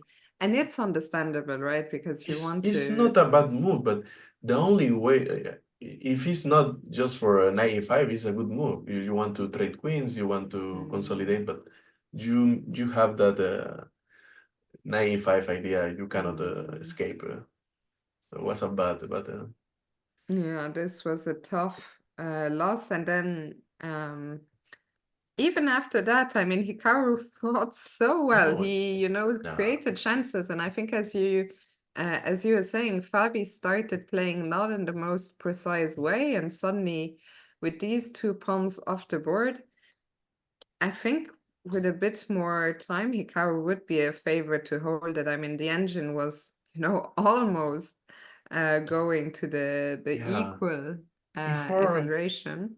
yeah, the time you play e4, yeah, you want to avoid f5 and just get the structure in that way. But e4 allows black some counterplay Mm, on the third rank. just So opens the king, yeah. So what was the, yeah, you let's need I see. think just to wait. Rook d3, a3, b3, c3. Just Yeah, wait. It's yeah. not the most Fun. beautiful idea to just play for waiting, but Yeah. sometimes you need to do this. You need to accept that you cannot Mm, overpush. Yeah. Hikaru here overpush. He thought like he can make Fabiano make another big blunder, but mm, yeah, you know, Fabiano just don't miss anything. yeah. Tough loss. So let's see what happened in the other games. Ali Reza won against Wesley. Levon won against Linier. No, I'm looking at the wrong round. Never mind. Um, Now in the correct round, MVL lost to Aronian. Nordibek lost to Nepomniachtchi. So beat A lot of Dominguez. decisive results. A lot. I mean, it's a lot of decisive results, but in Blitz, it's kind of Not normal, right? We always, that's I think yeah. also why Blitz is so much fun because we get so much Uh, decisive action. Which one of the games would you like to see? we can see the Ian game. Seems a nice one. Oh, he fall on the Oh trap. wow, we He just have fall on to. the Oof, what classic. a. And again, look at this. Look at the white time. White made this move instantly. Yeah, Bada classic bim, trap. bada boom. Classic trap. Huh? Puzzle rush. Yeah, sometimes you don't have that tactic uh, ability. If you don't sleep good, you will have that tactical how to say sense in Yeah. a good in a good shape. So you can miss this kind of tactics. Are not hard. They are 2,700 players, but sometimes you can miss this, and it's well known. This Queen Yeah. F1 idea is well known. Maybe in the structures. Yeah. After that, it's just over. Crazy. So just a one move blunder from Nordibek. What are the standings, by the way? Ali Reza is in the lead. Let's see how Ali Reza beat. I know he drew against Prague. Okay, who else? MVL actually lost to Aronian. A lot of the leaders. So Yeah, we can see I'm some other sorry, I'm game. still confused. So in Blitz, yeah, let's see. We have the next round on 10 minutes, I think, because we're In 10 starting. minutes, yeah. So we Yeah. have time. Let's check. Oh, Levon also started playing the French. Yeah, this is a 92 Tarash variation, 93. I played this, I think, the entire match against BK. Ah, Yeah, I prepare a lot of new ideas in these kind of positions. Actually, the entire match was about this French against the Tarash variation. which Let's see. match was that? Against Vladimir. Oh, oh, Yeah. you said against VK. Oh, yeah, Vladimir Oh, what did Kramnik. you say? Or Yeah, BK, yeah, Vladimir Kramnik. yeah. Oh, I actually, Yeah. I was like, who does he mean? Sorry, my bad. So let's see. How did this one go? This is kind of theoretical battle. Black doesn't want to castle Yeah, what's instantly. this king? Still in the center. So this position, it's kind of dry. It's kind of a dry position. White was is trying to play h4, h5 just to create a weakness with h6. By the way, sorry, but Banks is saying, I thought he said Piqué. I also actually heard Piqué, Piqué. And the I was like, Spanish football player. Spanish football player, but there was also a Dutch grandmaster, Jeroen Piqué, right? Who has retired, I think, many years ago. So I was like, Yeah. surely he didn't play against Piqué. Piqué is not playing anymore for a long time. Vucix, how many more games today? 5 more, so still plenty of time to come back today. And then 9 more tomorrow. Rook before a mistake. Why is that a mistake? Maybe bishop d2, rook c4, and a4. Nice tactic. No? C4 mistake because a4 and you are trapping the queen. Very But I nice. don't know if you need one more tempo because, for example, now castle. I don't know if you need to play king g2 and rook c1 or bishop e3 to 92. I don't know if bishop e3 to 92 is enough. I have no idea. The Or computer says the oh, best a5 move rook is a5, a5. a5 rook a4 also. This is really nice, actually. And if queen b5? Yeah, just rook fb1 and you force no rook fb1. Sorry, because you're Rook letting a c1, yeah? yeah. We can check rook fb1. We can check that trick. If you think you are forcing the queen to get back to a6, you lost because Boom! rook c1. Yeah, Crazy. Wow, and black is winning. tricky position. But That's why. Maxime didn't take advantage of this chance and defended his pawn instead. But now things are even again. So Rook how did a2. Levon win this? Levon did not want to castle, finally on move 23. Now black is maneuvering really good. The knight should be placed on f5. The h6 move, it's important to avoid the h5, the h6 white move. Now black is doing perfectly. Every single piece in maybe is in his best shape. Square, yeah. Finally, the knight lands on f5. The only counterplay I can see white can play is some attack with queen g4, knight f6. I don't know, some creative way to play. In this kind of position, how do you evaluate this knight versus bishop?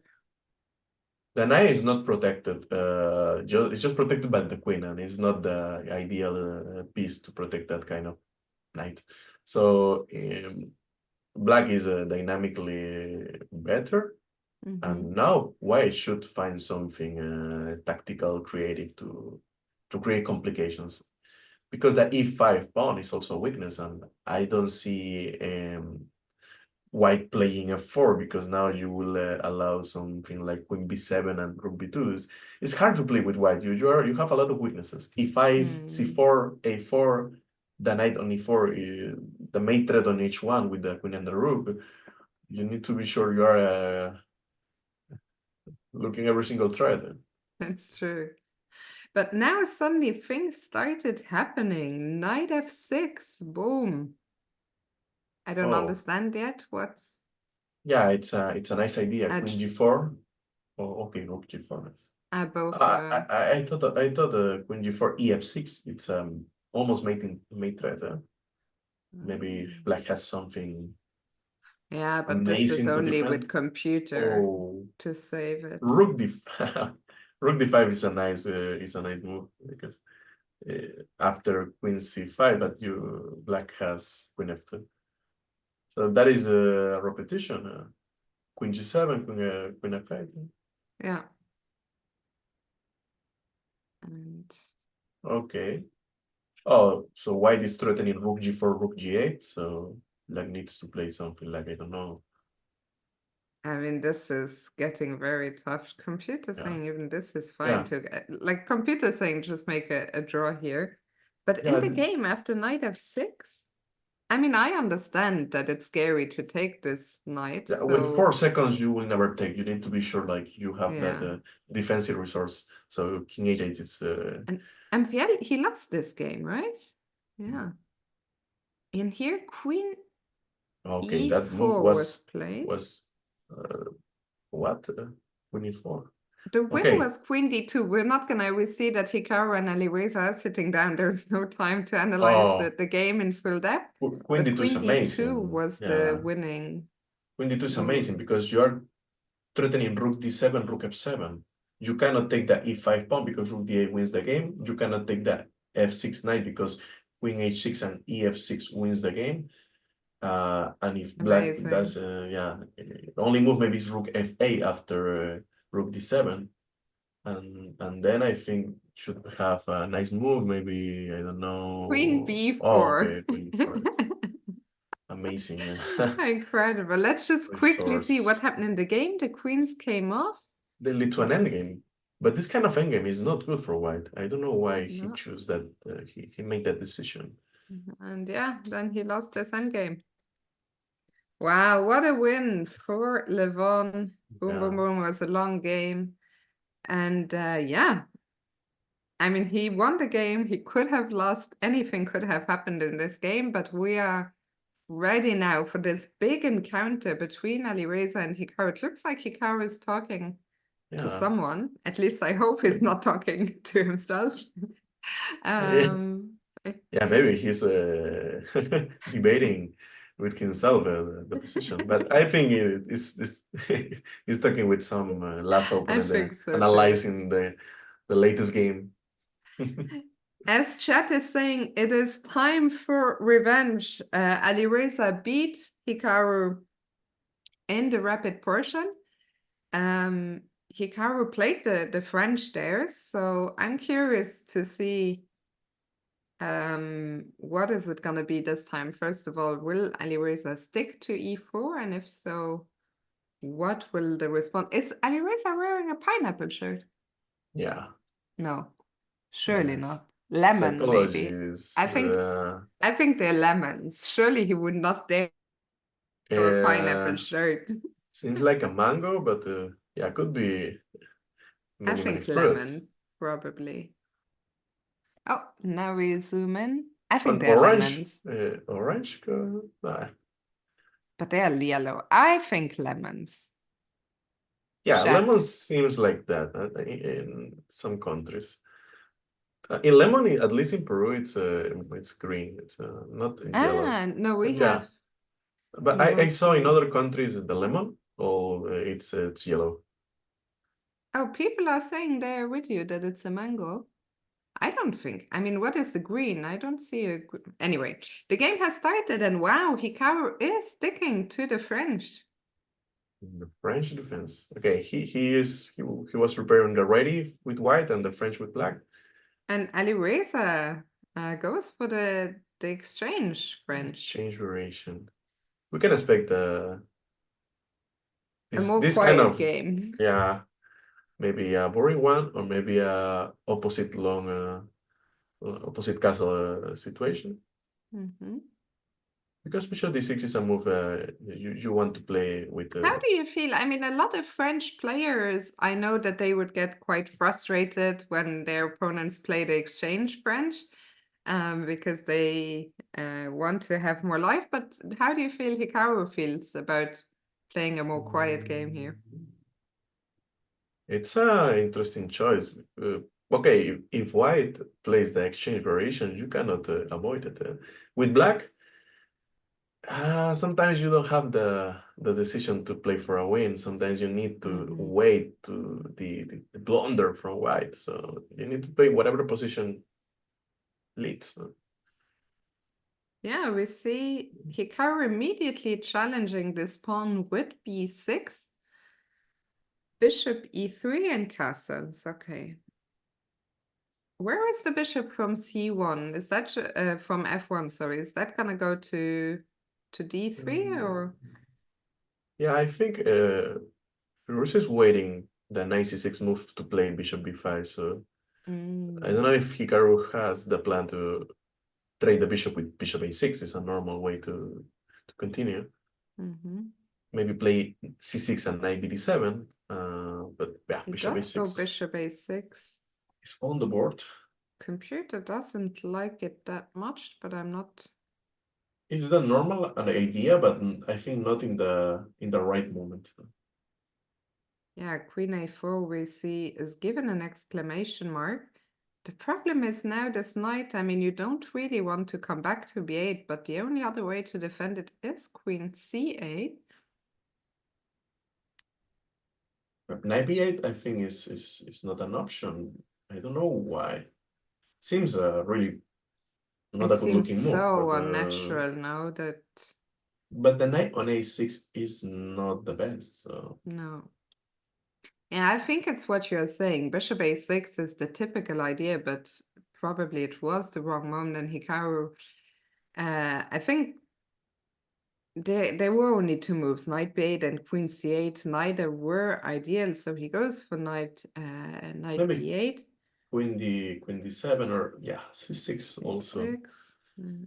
Yeah, he wants to consolidate his structure on the queen side. You need to maybe do some move to avoid knight e5. Knight e5 is an annoying move from white. Base. But how can you really avoid it? It's hard. If you have to move, if you can play two moves now, you Then queen you would play c7 queen and knight c7, knight. bd7. Yeah, but now knight e5, and I'm controlling your knight b8 development. Yeah. This kind of position, if you with black, if you maneuver your pieces correctly and white doesn't take advantage of this position, you can maybe you can have some winning chances, or at Yeah. least equalize. He can equalize because now he has a little disadvantage, Hikaru. I think we probably I would be so worried to play knight bd7 and leave this bishop hanging undefended on e7. They are wasting a lot of time Yeah. in these moves. So yeah, knight Oh wow, bd7 on the Hikaru board. plays knight d7, so there's probably no good discoveries with this What bishop, about right? bishop f4? Because you're sacrificing your bishop to take the e7 bishop, but also deviating the queen He goes from for the it. defense of c6. c6 is the most important weakness in the position. If you lost c6, maybe you lost the entire game. Yeah, so So Hikaru probably has to I will come back, prefer right? rook Or can he fc8 actually, rook or f7? b5. I don't like because queen a6 you're having a lot of new ideas with a4. Uh, rook fc8 seems for me okay. But it's an unpleasant position, right? No, I for think this sure. was a nice idea by Ali Reza, this bishop f4 luring the queen out, and as you mentioned, this weakness now. Okay, it's not, of course, it's not lost, but he's gonna have to do some Hikaru defending here. Hikaru's magic. Yeah, and speed up a little bit because he's down a minute on the clock. And he himself highlighted Alireza as one of the best players in the field in Blitz. I think he will play your move for FC8, but let's Yeah, see. it's the safest one. I think he's calculating rook a e1 normal move, and let's see what happened. A5. Wow, so Hey, something else completely. it's a critical one. It's yeah. So what is if Oh yeah. takes and takes? What's the idea? Okay, No, Alireza why takes it will immediately. not take on? Yeah, he will take on c6 now. Only move to justify a5 is rook fc8, because if you take on before knight d5, just destroy your coordination. Mm. Rook So rook fc8, it's FC8. just to avoid knight d5 ideas, and then you can take on b4. I'm thinking about rook fc8, knight d5. What is happening now? I'm blind, or maybe just take the queen. Why take the f4 queen and a b4, and you can survive that endgame. Or e b4, so he's letting 95 continuation. He will not have any counterplay because just his queen is active, but Hikaru doesn't have any other piece, maybe in white's position, in white's king position. Okay, Oh, queen Firouzja takes. Wow. just make a quick decision, but it was a bad one. Yeah, Was this is maybe the really good worst. news. Now Hikaru is bound down, but he has a lot of ideas. He has a lot of counterplay. Just for say one, after queen b7, for example, b3 ideas are really dangerous. Yeah, b3 taking advantage of the pin, or maybe rook at b8 first and then b3. Yeah. Yeah, At and least, Hikaru is back in the game. It's so, I feel we've seen the same mistake made by so many different players today of just playing a bit too quickly in a critical moment. no, I think Firouzja is realizing he missed a really good chance to have a clear, maybe this decisive advantage. Now he's in trouble. He's evaluating the new position. He knows now there are a lot of options. For example, the most normal move would be queen c4 or queen c6. Yeah, I think it's the same. bc5, and then you need to take with the queen. Well, yeah, black Yeah, has a lot he's of. really, I mean, it's so crazy, right? You play queen takes d5 quickly and then another move and you're like, oh no. And then you burn your time and you're That's the same. wishing you had used the time before. The same type of mistake Hikaru made the last game when he played queen b2 really Yeah. quick, because he didn't spend the time to find the best move. He just played instantly by instinct, but that could be sometimes yeah, the decision of the draw, maybe of a loss. And I think here comes your move, probably Yeah. b3 on the board. Also, there's a you need to find rook e1 is not hard to find that move, but if Firouzja make a creative decision, it could Yeah, be he in could be a in worse trouble position. here. Yeah, it could be in trouble. Could be in He has a to be very, very hard careful now. situation. Yeah, Really? queen Yeah. c4 seems correct because you are attacking f7, defending, attacking b3, defending a2. But Hikaru has the b2 rook ca idea to play rook c1. He will have a lot of counterplay.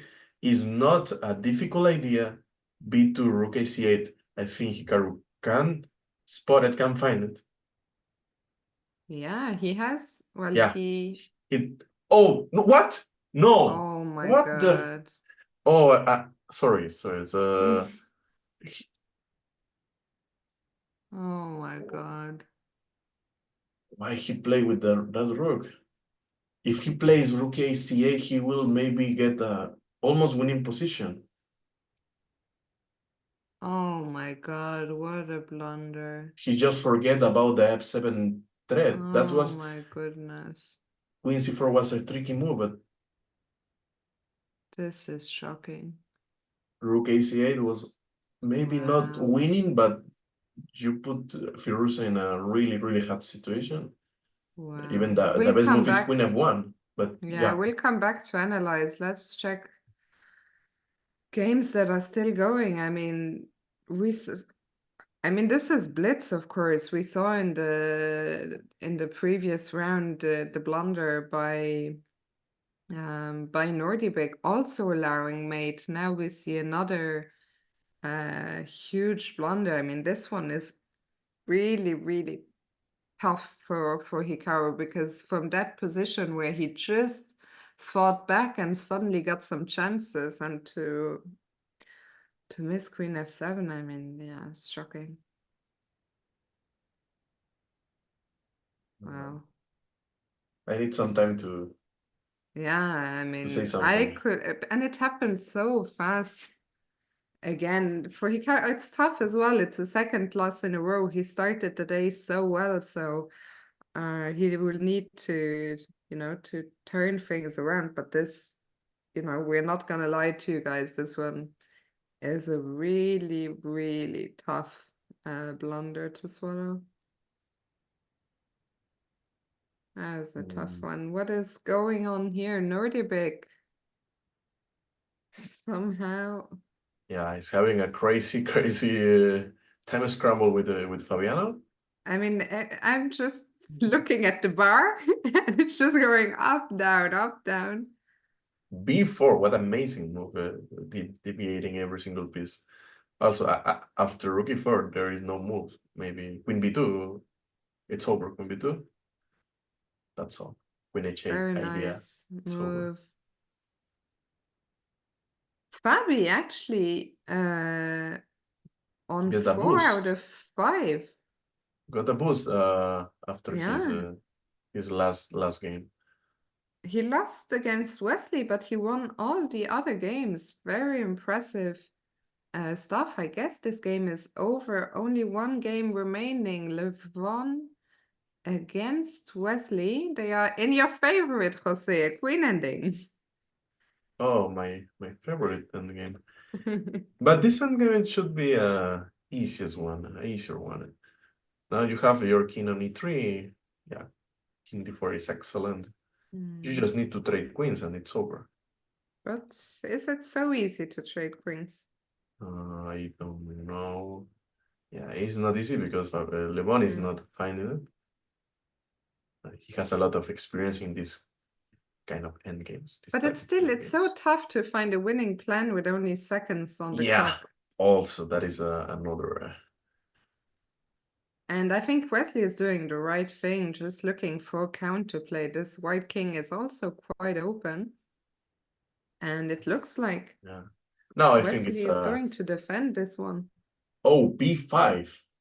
What a blunder. I, I don't know if why cannot take because queen f1. Oh my god, this is the blunderland. Oh my God. Oh my god. Oh my God. I don't know why I predict that because yeah, it's obvious when you see outside the when you are a spectator, but Yeah. in the game you can just miss that simple tactics. I haven't seen so many blunders. I understand it's Blitz, of course, but in the last 2 rounds, we've seen so many, like one move blunders, like the kind of blunders that I would feel bad even if I made them. But yeah, for players on this level, I wonder if there's also some fatigue after, of course, I used to playing long and tough events, but it seems almost unusual, the number of blunders we're seeing now. I think when you play 3 days of with 3 rounds each day of rapid control, like it seems like a classical game. Yeah. You waste a lot of energy, you use all the whole prep, your whole nerves, and in this Blitz you try to play some just chill games sometimes, and that happen when you don't have the Yeah. entire focus. You just maybe in a classical one or the rapid game. You can just play by Crazy. instinct, and that is when the blunder happens. Crazy, crazy stuff. Guys, Hikaru is going to need to mount a comeback. He is playing. Who is Hikaru playing next? We need to turn things around. The next game is against Lenier. That game will start 14 minutes from now. We are gonna go on a short break, but I don't go still believe. anywhere. I still We believe. need all the energy, guys. So spam this flower to send all your power. We'll be right back. See you guys soon. Welcome back, everyone, to the first day of Blitz. 4 games remain today, and we need Hikaru to make a comeback. I mean, it's not the end of the world, but he has lost 2 games in a row, and the last one after a terrible, terrible one move.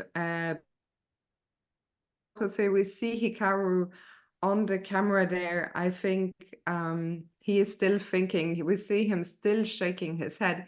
It's not so easy to just about it and move on when it's such a big blunder, right?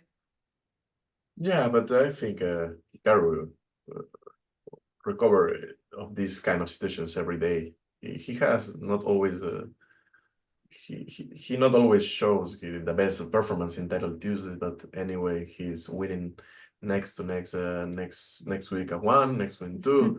So it's capable to do many things. I think he's too much resilient. There's a lot of Mm. and for sure he is playing a game with white pieces. So here's a good opportunity to come back. Lenier is a strong player for sure, but But Lenier has with struggled in the blitz portion. He is on 1.5 out of 5 today. So it's never nice, of course, to target the players who are not doing well. But I think, yeah, this is a game that's very important for Hikaru. He's now in the general standings, he's 3 points behind Alireza. So the comeback needs to start with this game, ideally. There now. will still be time after. There's still 13 games in total, but this game is important. I think also for Hikaru's confidence, just to get a win and then hopefully move past the blunder Yeah. from the last game, which is still, it's very clear on his mind as we see Lenier arrive there, the handshake, but before Lenier arrived, Hikaru was doing a lot of head shaking. It's kind of difficult to forget that mistake that could change everything in one game. Like I'm looking Hikaru's now, he's still looking to shaking his head. I think he's remembering the blunder he made, and he's thinking about the position still till now. But it's time to start a new position. It's time to forget it. I think the Blitz tournament starts right now. He won 2 games on the start. He lost the last 2, but he's tied now. He's 1 draw, 2 wins, two losses. He can for sure make a new tournament since now. Absolutely. This game is about to get underway. The comeback starts now, and as always, we'll see. What will Hikaru do? Will he stick to some kind of Riti? Will we see E4 make an appearance? He hasn't played any E4 yet in the Blitz, right? Not E4. No. Yeah, I think he played 1 E4 in the Spanish opening against Fabiano, the craziest maybe game in He also played, the of whole tournament. course, this Mhm. this F4. He Oh, played it twice. Yeah. he tried in the first games of the rapid section, but then maybe Hmm. he didn't expect such a good opening, so maybe change for that. Now he's repeating the this one. And G3, E3, I need to study this kind of setup because he's Hmm. using a lot. He beat Pragnananda with this. He almost have good position against Wesley with G3, E3. It's not a normal opening. You don't It's play funny e3. to me what you mentioned earlier. Like the computer never likes what Hikaru is doing in these witty positions, but I think it's mostly to do with, you know, you give black the center if he wants in some lines, but Hikaru is aware, of course, that the computer Yeah. doesn't fully approve. Like he understands, I think, that he's not searching for a tiny edge in the advantage, but as you said, I think he just wants to play a game. Lenier is using another setup. He's playing with Mm-hmm. the bishop on f5 with e6 is maybe the most solid one and the most classical one. You know, Lenier is a classical player. Mm-hmm. Maybe Capablanca's same style. Now I don't like how because the f5 bishop is so strong. You need to trade that bishop, knight h4 ideas. You need to consider now, but black is always facing that knight h4 with bishop e4, and you don't want maybe to. But it's not bad. Uh, Knight h4 maybe c3 first. You need to for sure defend the Yeah, I was gonna d2 say d4 pawn. C3 to also avoid any knight b4 and defending the pawn. And knight d2, so Hikaru is focusing right now on completing his development, and now maybe knight h4 is a kind of threat with this square under control. Yeah, I think after knight h4, okay, maybe Lenier will avoid that knight h4. Now it's not possible because the bishop on e7 is covered in that square. But Hikaru is trying to put the pieces in a way you don't have any ideas. But knight b3 is a normal square for the knight. If you want to maneuver to c1 and d3, d3 is the ideal square for that knight. You are playing the cards with the structure, and there are a lot of rules you need to follow to play the best way. So where do you put the bishop from c1? I will try to play bishop f4 just to cover the b8 square and avoid the b5 b4 idea that is common in this position. But I think Hikaru has another Idea. plan. So knight e5. Is he gonna try and push that f pawn at some point, or? Seems like he wants to trap that knight, but it's not trap. He wants to win the d4 square for his knight. I think it's an interesting idea.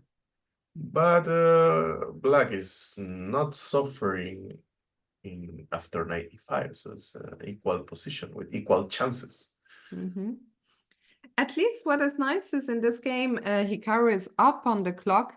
I think it's the first game where out of the opening, Hikaru has been up on time, so that is good. Maybe sometimes, you know, this blunder like we saw in the last game, it can also push you to just, oh wow, what's Sorry, going on? Finan. Yeah, no. 94 was considered beat, but you know you are losing exchange after bishop d3. But you can't sacrifice that exchange. It's crazy, but Wow.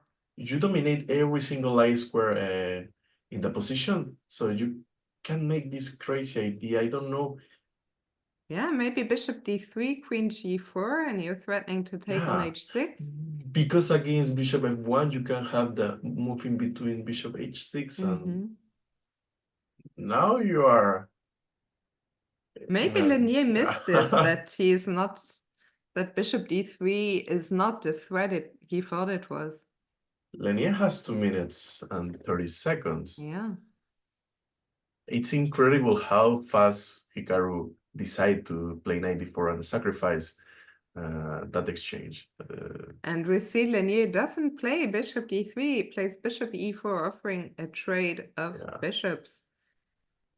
I think he should not accept it. At least if he wants to trade the bishops, should be Lenier who take it on g2. Maybe queen g4 now to put pressure on the king, black king.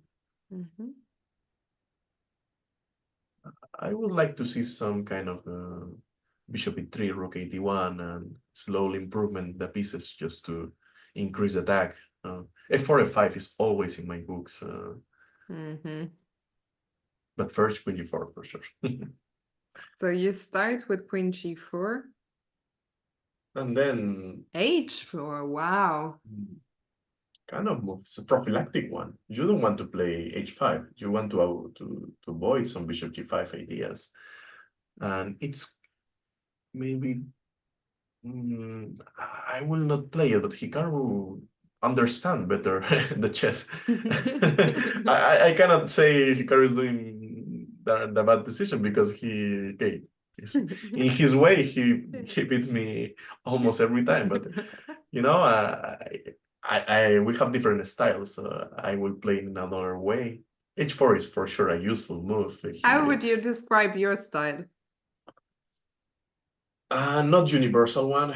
I get inspired by Hikaru. I like to play. I'm really resilient in many positions. I like the dynamic complication. Sometimes my tactics decides the game.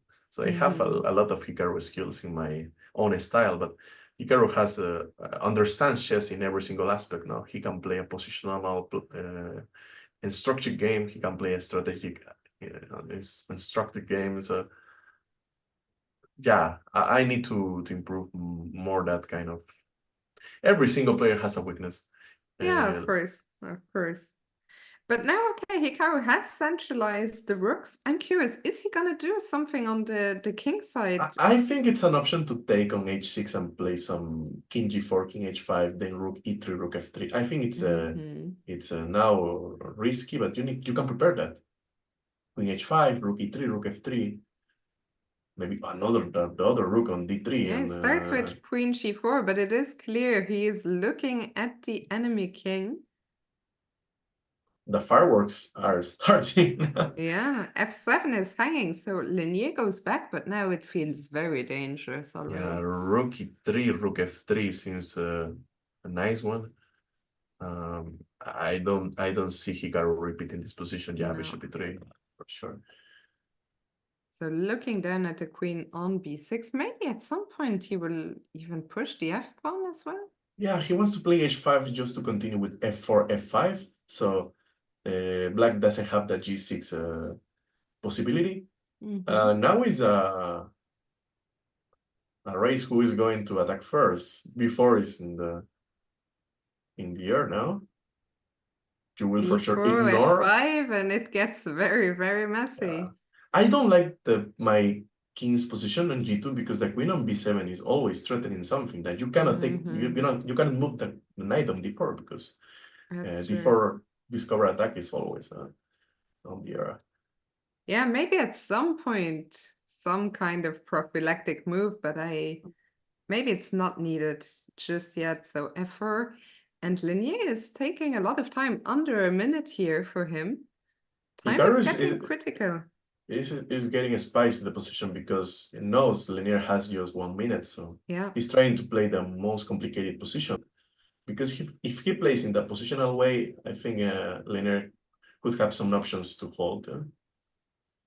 And Linier does play b4 after quite a long think. So do you take first on b4, or do you immediately continue? For me, it's the same, but f5 directly is it's maybe an option. Yeah. Because if I need to calculate which pawn I will take, I will not waste that time. Just play f5 and believe in my attack. Yeah.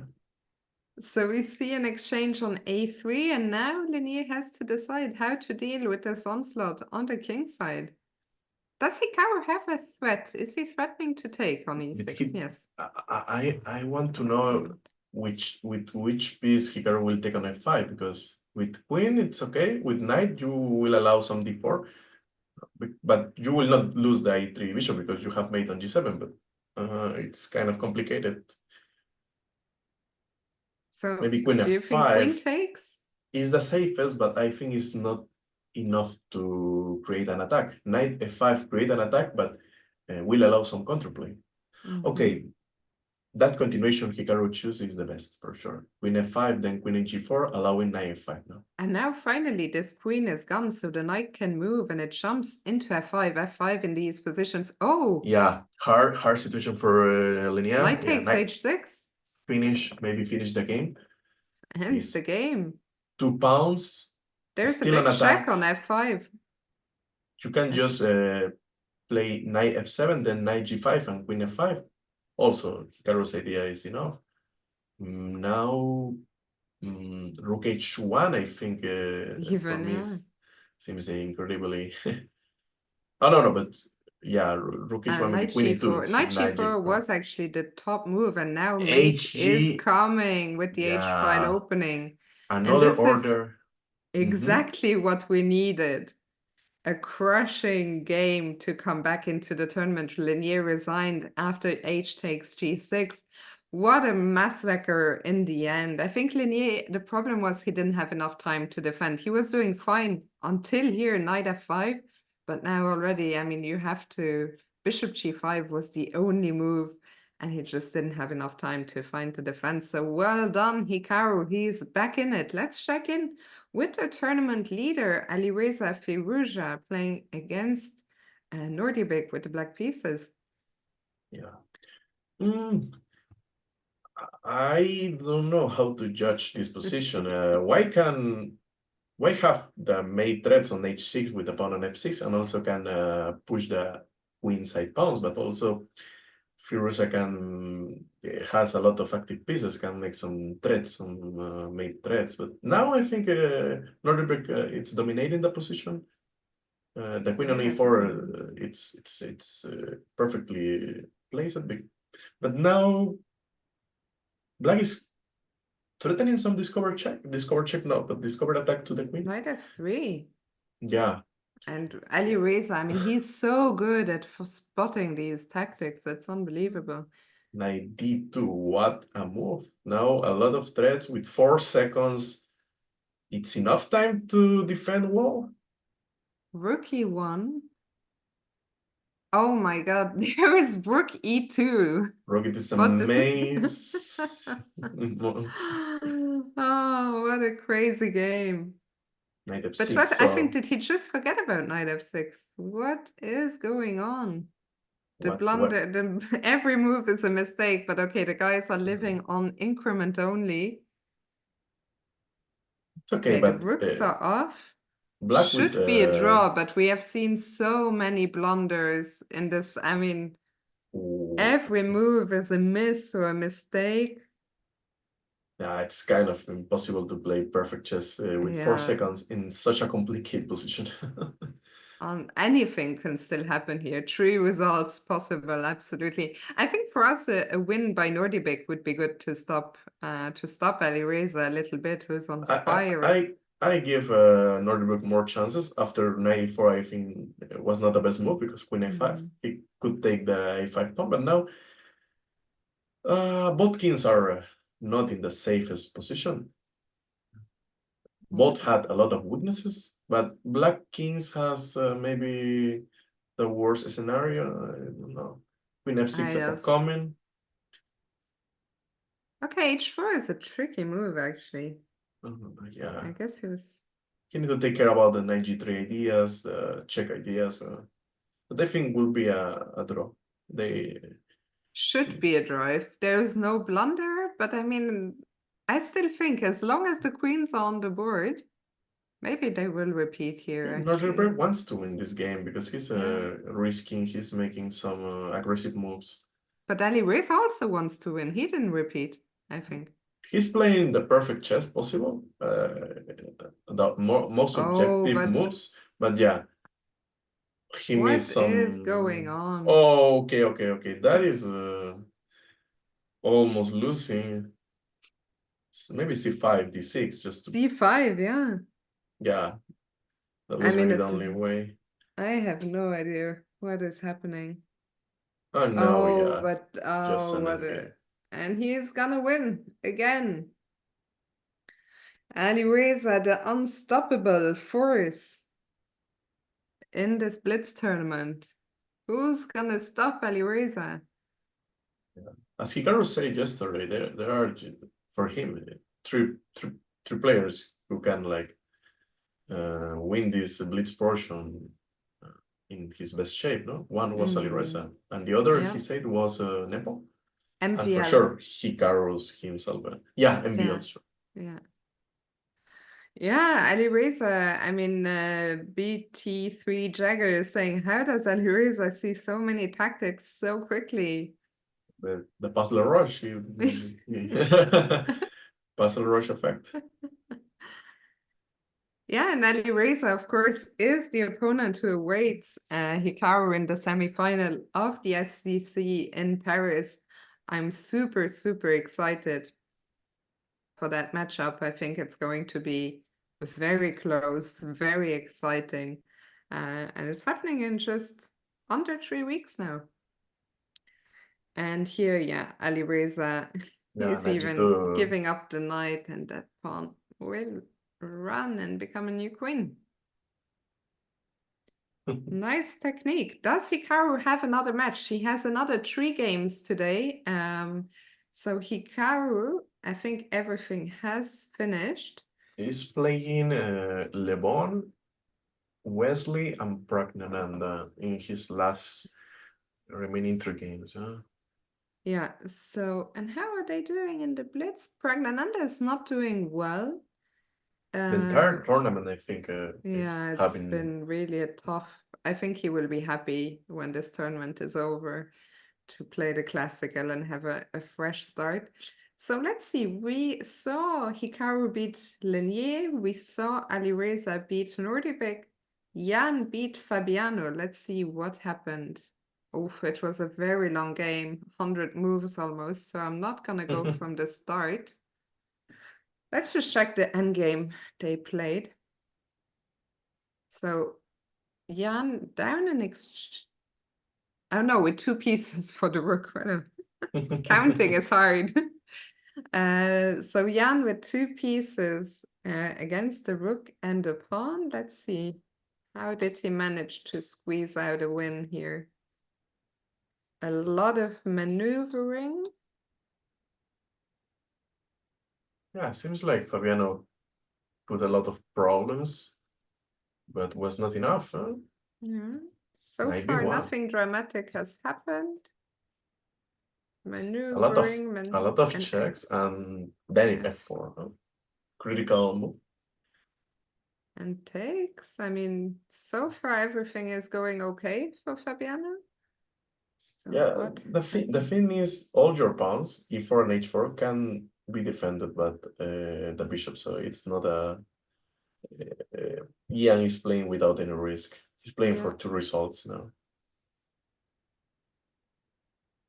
Maybe some knight a3, knight c4 maneuver. He found it to them. Let's see. Oh, now he can play king c4, king c5. The bishop is covering King c1. c4. And now it's already getting tricky. Now it looks like you have to be very precise, and bishop takes. He took on d5. But to me, it's not that obvious that this is such a big mistake. Yeah, E4, king another mistake. king b3. Yeah, No. king b3 was winning here with the rook. Yeah, I think in that situation they had at least 5 seconds, because Yeah, that moves yeah. are just moves you usually do. Because Usually here that's the problem is without you time. cannot defend this pawn any longer, right? The rook Yeah, cannot go here, cannot go here. maybe they were playing with the increment at Yeah. that point. So, but Jan missed king b3, so bishop e3. Repeat him. Now king b3, I think. And now he found it. And oh, knight f6. oh, there comes another fork. But we actually played a few more moves. Yeah. But that was enough. Wow. So Jan is actually only 1 point behind Alireza. So Hikaru, is that right? Wasn't Hikaru 3 points behind before this round, or am I going crazy? I think all the leaders, most of all the leaders didn't win their games. But wait, Alireza. But I mean, before this round, didn't Alireza have 3 points more than Hikaru? No? I'm not sure. I know, I think it's not updated yet. I think it's not updated yet. Oh, it's okay. So that has sense. So Levon, let's see, how did Levon beat Prague? A lot of red marks, a lot of blunders. Yeah, let's also just start from the end game here. So Seems what an extra pawn. Tromposky one? Yeah. Yes. Yeah. Yes. You know, it's sometimes the structure tells you which Yeah. opening they use. So how did that pawn disappear? There it goes. So Levon picked up a pawn very early in the game. Yeah, now Looks like, they update the results. I think we can see now the yeah. Hikaru is 3 points behind Firouzja, who is the leader. 2 points behind Nepo, who is the second player in the leaderboard. The standings, and if he can win the next 3 games, he has 3 games, he can like get top 3, I think. Yeah. Yeah, and I mean, it's absolutely possible on paper. For sure. Well, it's always it's always possible on paper, but he is playing.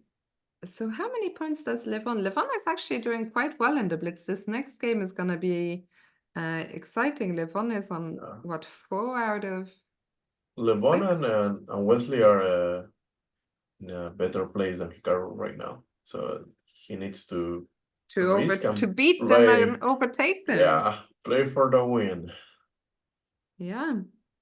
So how long? We have almost, let's go back actually to this game of Levon. Sorry, I don't know why I left. So we saw knight takes a4. I was just saying queen b1 was not the best.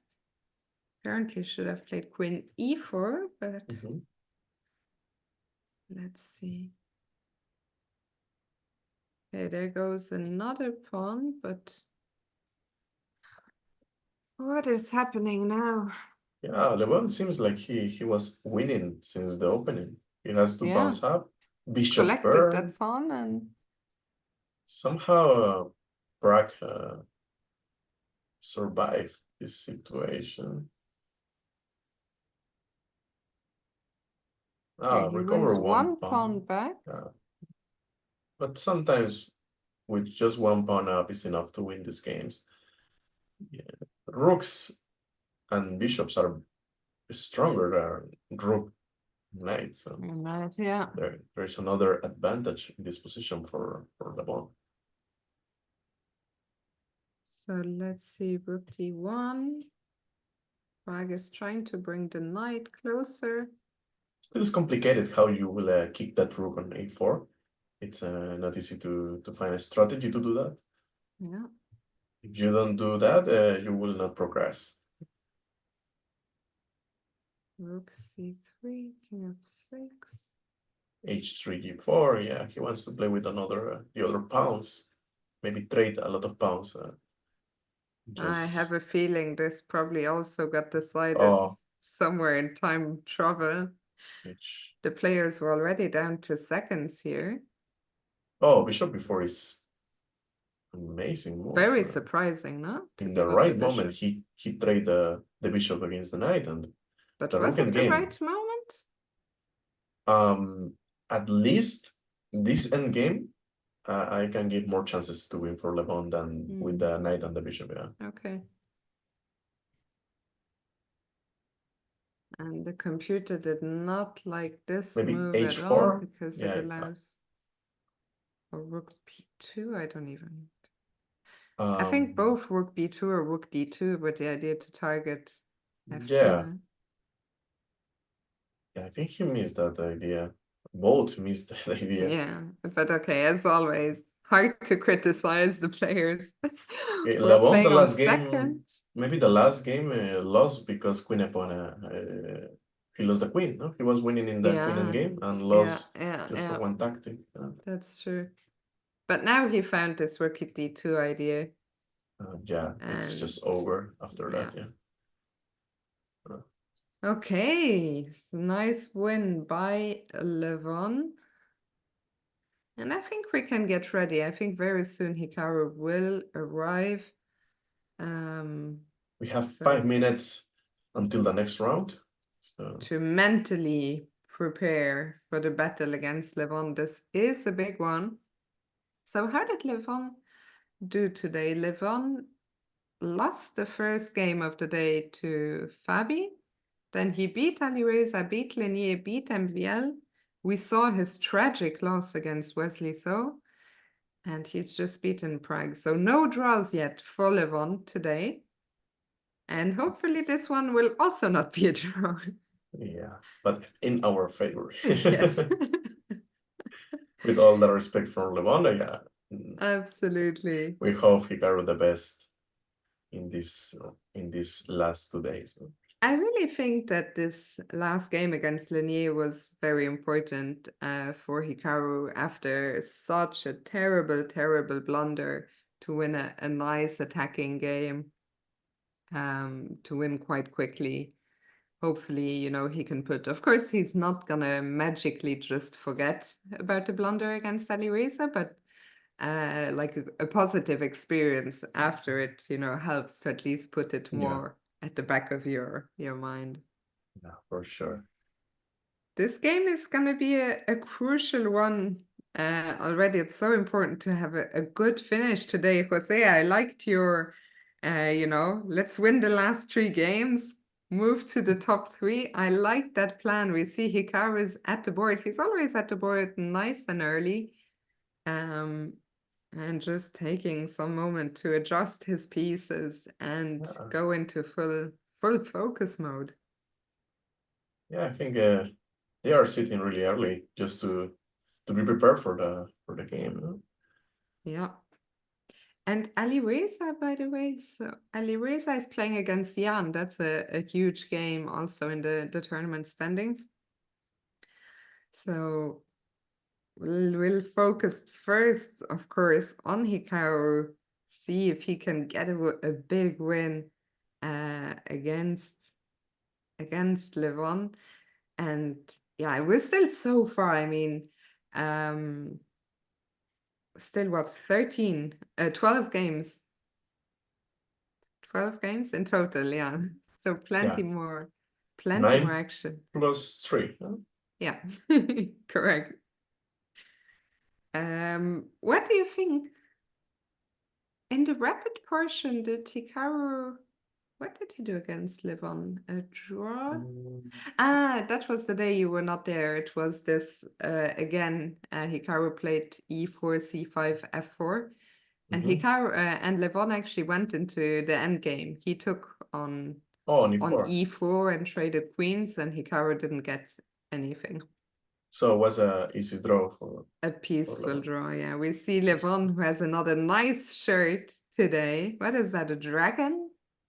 Yeah, dragon, a Chinese dragon. Yeah, so stylish. Yeah. Big T3 Jaeger is asking, are they allowed to see engines during break? That's a good question. I'm not sure. The prep. Hmm? I'm in the prep after Yeah, games. I have no idea if they're allowed to bring the phone to the playing hall and use it during the break. Maybe they have their we can ask Hikaru. seconds. Yeah. They have their seconds maybe in the playing hall just to. Yeah, the question is, are they allowed to talk to them? But we will ask Hikaru how it goes.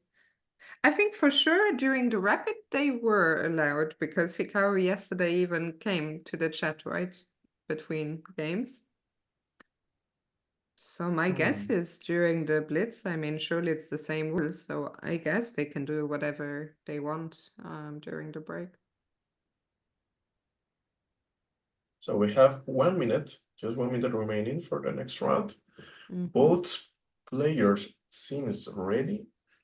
Hikaru always looking to some side, maybe up, right, and then. To me, Hikaru still looks like he's still thinking about this Alireza game. Yeah, seems like he wants to have a nice dinner. I'm hungry. I want to win these 3 Hungry for games. some wins. Yeah, because they play like 6 hours continuous. No? He didn't stop. No. Yeah, they are long 6 hours days. in a row. At least 5. Okay, they start. And Hikaru sticks to the French. Interesting. Some French defense, 92 with the Tarrasch variation, and then Hikaru opts to prefer the c5 line. but with knight f6. Is this unusual? I guess bishop c5 after dc5 is the main one, but knight f6 I think it's also an option. Leads to a same structure, to a same position, maybe a similar one, but you know, the order is important in opening. But now how do you take? Well, Hikaru answers it before we can get there.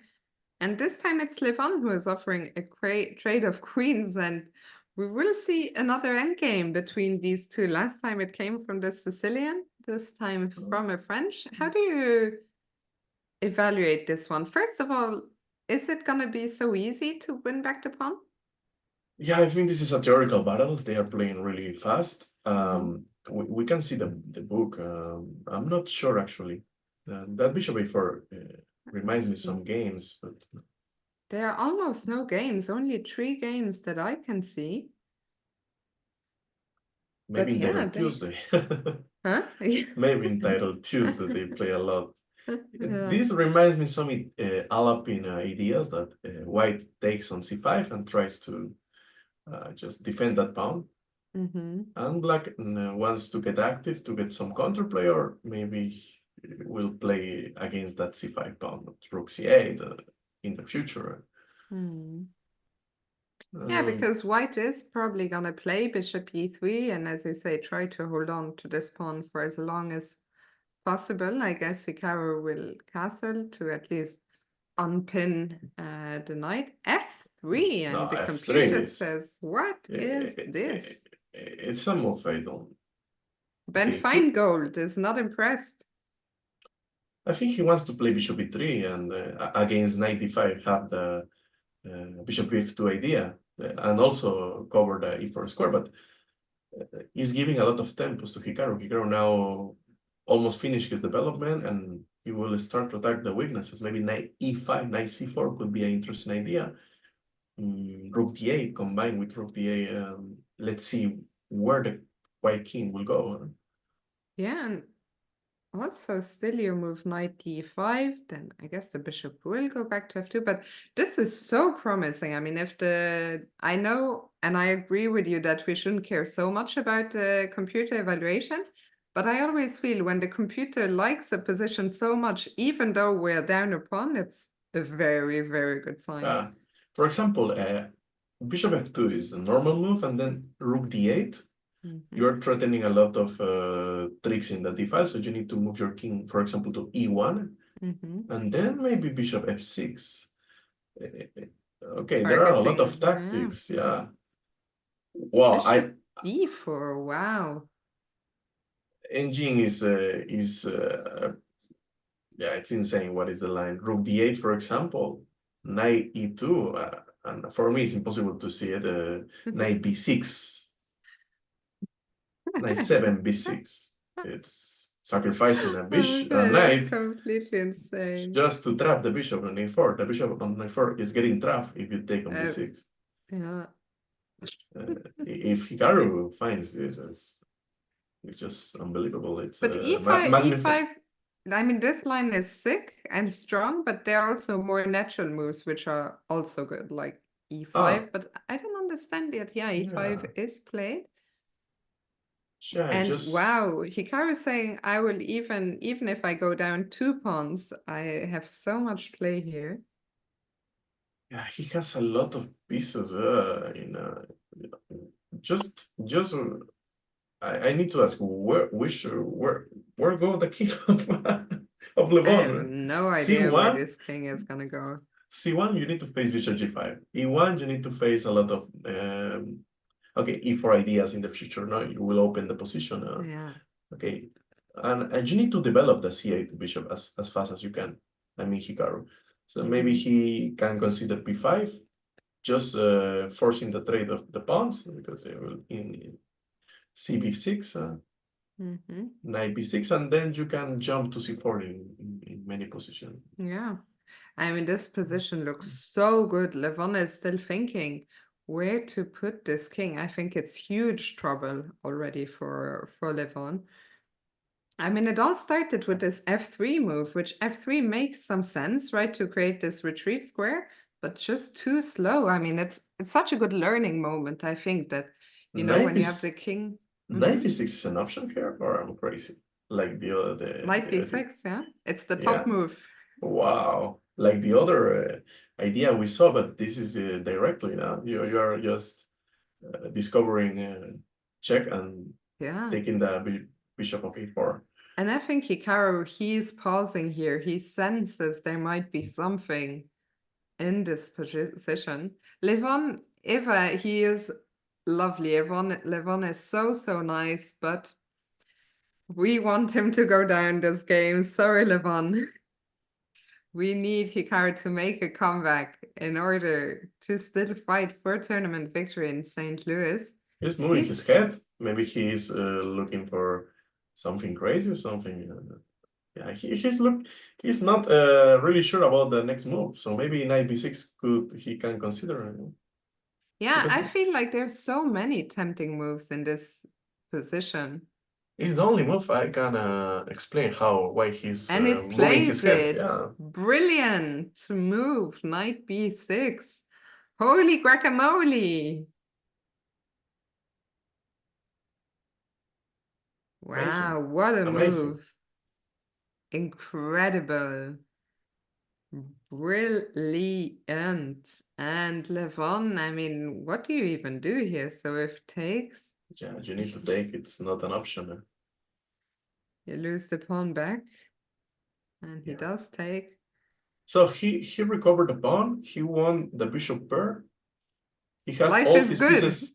He holds all his pieces in the best possible position, the best possible square. So bishop f5, rook c8, bishop g5 is crushing white's game. So now we can't go to f5 anymore, but maybe bishop e6 simply. Yeah, that's This maybe poor king has not had it easy this game. the knight on a4 is making a great job. Yeah, attacking the b2 pawn, not allowing knight c5. Not allowing bishop e6, not allowing nothing actually. It's maybe in Suxuan. A monster knight. It's quite rare that the knight on the rim is such a hero, but here this knight is a beast. I mean, it's so tough. How are you ever gonna develop this rook on a1 as white? Yeah, now it's positionally a lost position for Levon. Yeah, and I think he senses it. We see him on the camera. He is not super expressive, but it is clear. I would like some move. If I can move twice, I will play rook c8, rook c3, sacrificing that rook. If you take, is made into bishop a3 and knight c3. Amazing, Oh, amazing rook idea. c8. But rook c3 is not threatening nothing, so but will be nice to It see that looks kind of nice mate. though. Uh, Maybe if this rook can move away. Rook c3 just for the But memes yeah. is possible, yeah, for sure. For the content, yeah. Yeah, for the content, yeah. You're not threatening nothing with that. f5. Attacking white on all sides of the board. Both players are down to 1 minute now. Yeah, I think he's threatening some bishop f6, e4, and just oh no, but bishop f6 he has knight h5, so yeah, you need to be Can we maybe king start with g6? f7. Yeah, or king or yeah, g6 or king f7. You cannot take on e5 because bishop f6 just ends the game. Yeah. Rook d5 also. d5. Sure. I don't know if Hikaru is letting Lebon improve his pieces. Because now... But it's tough, right? As long as these... I mean, Levon is basically playing a rook down. Oh, I would love to see this line. f4, imagine knight c3. You can sacrifice the exchange. Knight c3, bishop c3, rook c3, b takes c3, and bishop a3, and you're in totally Suxuan. Maybe this is a losing With the king position. on b1 in the end, Yeah. But I don't know, because f4 white can play knight f4, and it's a game. It looks like Hikaru is looking to create some pressure on c2. Knight c3. I'm still thinking what he's trying to do. Maybe take on c3 and then check on g5, Why and is then try. Hikaru shaking Yeah, his head? Why is he shaking his head? It's because okay. he Oh, has a lot of options, and he doesn't know which is the best. He knows he's winning, but when you have a lot of options to continue, you want to find the best, and it's not enough with the 22 seconds in the clock. So yeah, now the moves are coming very fast. It's almost hard to follow what is going on. That was a mistake. Okay, at least Lebon has 10 seconds. He's in time scramble, so We're gonna see a lot of mistakes from both sides. This is Blitz after all, and when the players get down to like 10, 20 seconds. okay, this is maybe Okay, Levon f4. wants f4, to get it's his king out. interesting. b6, okay, it's they are playing positional chess in a crazy position. I don't know why. I want to see fireworks, but then there are no No fireworks. fireworks for you, Jose. Just Okay, in a but oh, White's bishop position is in a h5, cage. Rook nice. e1. Rook e1 is a threat, but not. Yeah, rook e1 is a threat. Then takes It's the rook winning e1 and knight move. e3. It was winning, rook Oh, e1. rook What a spot e1. by you. Incredible. Wow. But still, Still, this game, it's over. Rook d1, knight e3 mate. Nothing to do. Hikaru. I think maybe Yeah, the we game won. is over. Oh, Yeah, he we won. won. Yeah, he resigns. Yeah, knight e3, rook d1, knight e3, knight takes e3, the mate. The same mate, but in other order. Yeah. Very, very nice. Let me just see what a win. We'll come back to this one, but let's check in with Ali Reza against Jan, and we'll come back to take a closer look. But that was a sick, sick game by Hikaru. I mean, Levon made one mistake, f3, and which wasn't even, I mean, it was just a slow move, Yeah. basically, and Hikaru took over the initiative and never let it go. After f3 was just Hikaru's game. He maybe he didn't finish the game early, but he never let Le Bon any chance to recover from that mistake. So amazing Yeah, game from Hikaru. He plays excellent. absolutely incredible. So he lost two in a row, but now he's in a row and two more to go. Ali Reza, though, I mean, he is one of the players Hikaru mentioned. He can go on a streak. He's on 4.5 out of 6, and he's once again pressing with the two extra pawns against Jan. This seems like a Firouzja game. This knight is almost trapped. King c3 is interesting because if you play knight e1, you have the rook e7. And But also, he found again the tactic. This is just yeah, over. what The knight happened is if rook lost. a6? I didn't see any. Oh, rook a6. Oh, no, no, no, Oh, no. Oh, bishop c5 is king c6, maybe only move. What? Okay, and resing. that was That must be over. So what were you saying after rook c6? no, I was Rook a6? yeah, rook a6, but I don't know if there is a check. Ah, check on king c, Yeah, but okay. No, but no, actually no. yeah, king c, that endgame is winning. Looks like it. Ah, because you have the waiting move f3. So yeah, king d3, king e6, king d4, king d6, and f3, and you're entering into And the you get position. in. Yeah. Still, how does it work? Yeah, but you have And now h5. yeah, h5, and when you have 2 pawns, yes, you can use one tempo to use to win Very that nice. endgame. Nice, nice, nice. Big win for Ali Reza, who's now on 5.5 out of 7. We still have games going. Oof, for Pragnananda, the suffering continues as he is in a lost position against Wesley. This pawn looks a bit too powerful. Yeah. Only chance to stop with rook h5 and sacrificing the rook. But when you sacrifice that rook, it's over.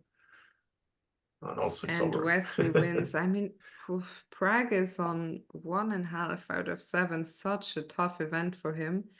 Nordibek beat Lenier, and Fabi against MVL was a draw. So, yeah, Firouzja at the moment, you know, even if Hikaru keeps winning, at some point Alireza is going to have to lose a game or two. Otherwise, it will not be possible to catch him. Yeah, we just need to And focus in every game. Every game, we need to think we can win, and I just wanted, we're gonna go on a break in a second, but I just wanted to show this beautiful idea here that you yeah. were showing. So first of all, if Levon did nothing here, then this beautiful move Jose was talking about, rook e1, attacking this knight. The knight cannot be defended if the rook is captured. Boom.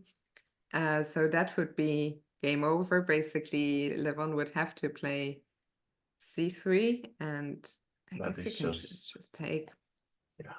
And in the game, so Levon played c3. Rook e1 was still working, as you were Yeah, because you pointing have out. the mate on e3, and you can take the rook. Rook takes d1, king c2, and knight e3 is an interesting, nice, Imagine, amazing mate. Yeah. incredible.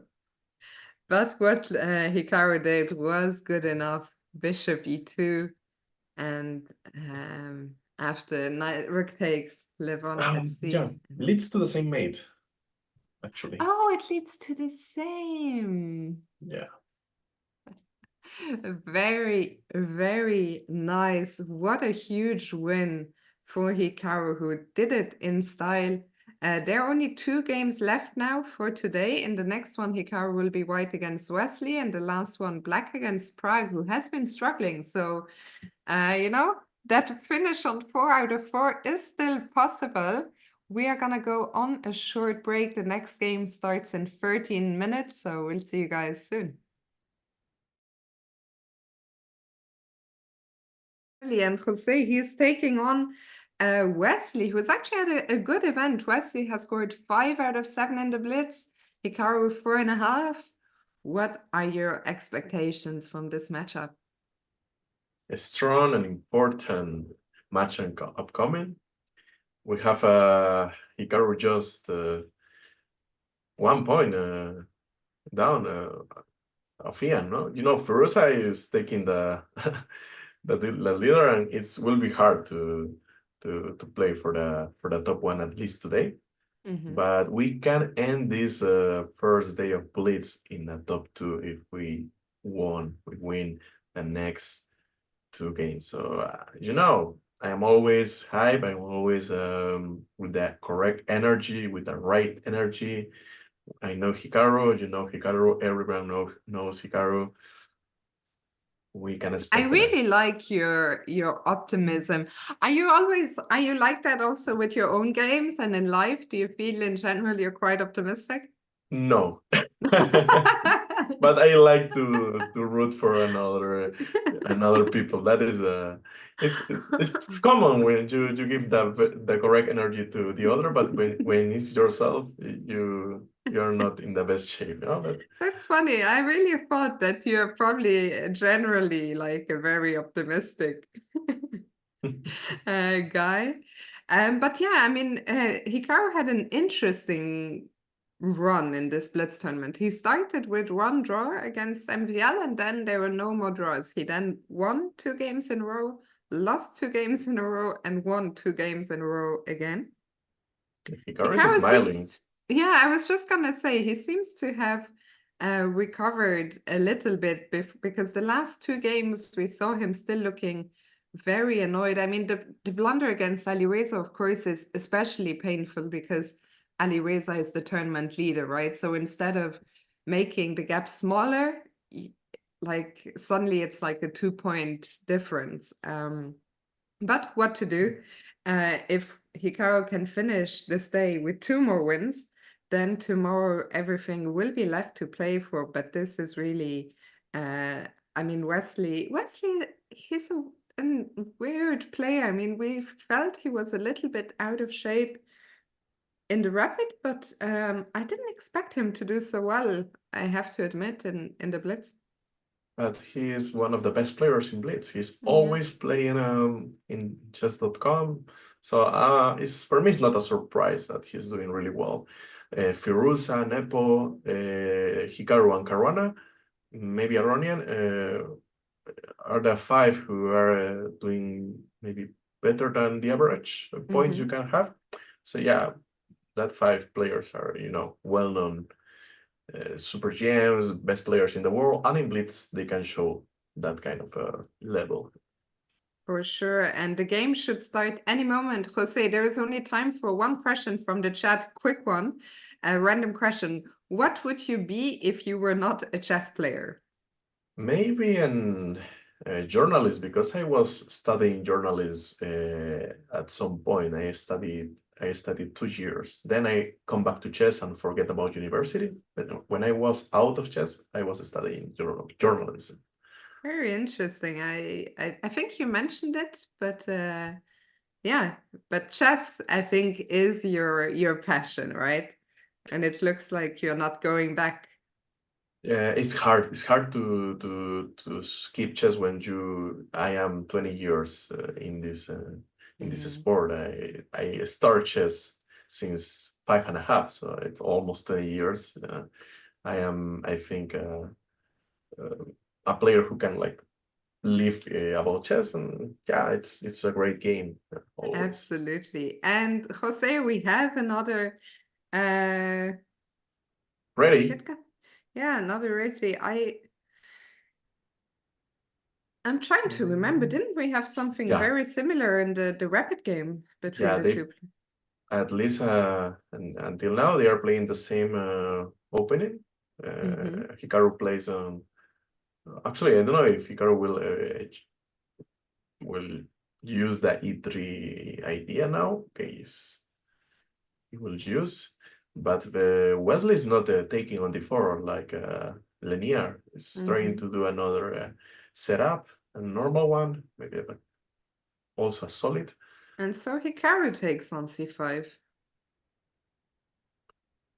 Yeah, it's quite similar, no? I remember Wesley played e5 after Hikaru takes on c5 in the rapid game, but now it's not his option. I wonder what Wesley is eating. I think he ate something which is taking a long time to. I am sidetracked by the big camera. Yeah, maybe some fruit. Oh, yeah. Yeah, they are playing like 5 hours in a row. They don't have time to eat. Maybe they are yeah, taking some energy. A Yeah, and banana. Rook Hmm. Okay, Queen E7, Queen C4. I mean, very symmetrical, right? Like with the 4 versus 4 on the king side. Who do you prefer? Which side would you rather play here and why? I don't like this kind of positions either for white or black. But if I need to choose one, I will choose the Hikaru's position, because you have both bishops in the fianchetto.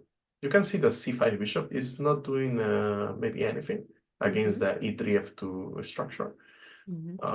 Maybe Hikaru can make some annoying moves like queen h4 using the b2 bishop to take pressure on the f6 knight. This is the kind of position Hikaru likes to play, the symmetrical structure. He used to play a lot in Blitz, so he's in And he's his. gotten a nice time advantage. I mean, he's up a minute already on the clock, and he keeps playing those fast moves. Yeah, maybe knight bd2 now. I think it's not a He knight played knight c3. c3. But that allows Wesley to exchange the whole rooks, no? You can play rook takes d1 and then rook d8. I don't know if the endgame it's could have some small advantage, Hikaru. I Yeah, and Wesley don't goes know. for exactly what you were saying, rook d1 and rook d8 on the board. Rook d1, maybe rook d8. It's kind of move Wesley will play every day. he wants to equalize. He wants to not have And problems. Hikaru cannot really keep the rooks on the one pair of rooks on the board, right? If he moves the Yeah, rook, he just gives up the control over the d yeah. file. I'm afraid of knight b4. It's a move like it's threatening a lot of ideas like bishop a6, knight e3. If you want to play something, you need to be sure knight b4 is not working. But what can we ever play a3? No, a3 But is yeah, hanging. What am I saying? okay, but you can play take. You can take on d8, and if black takes with the queen, you can play a3. But anyway, you have knight a5. Yeah, it's tricky, difficult position. Yeah, somebody is saying a bad position for Hikaru. I don't think it's a bad position. I just think it's a position that doesn't have as much life as It's we not, would hope. yeah, it's not bad, but it's not the best position for fight for the point, fight for the win. That is true. That's why he's thinking a lot. Yeah. He's finding some position he can get spicy, get the position as much as complicated. We need So to what happens if knight b4 now? Okay, Wesley doesn't go for it. He plays h6, just keeping. I don't know. Maybe now knight b5. I am thinking knight b5 ideas. Knight d4 just to.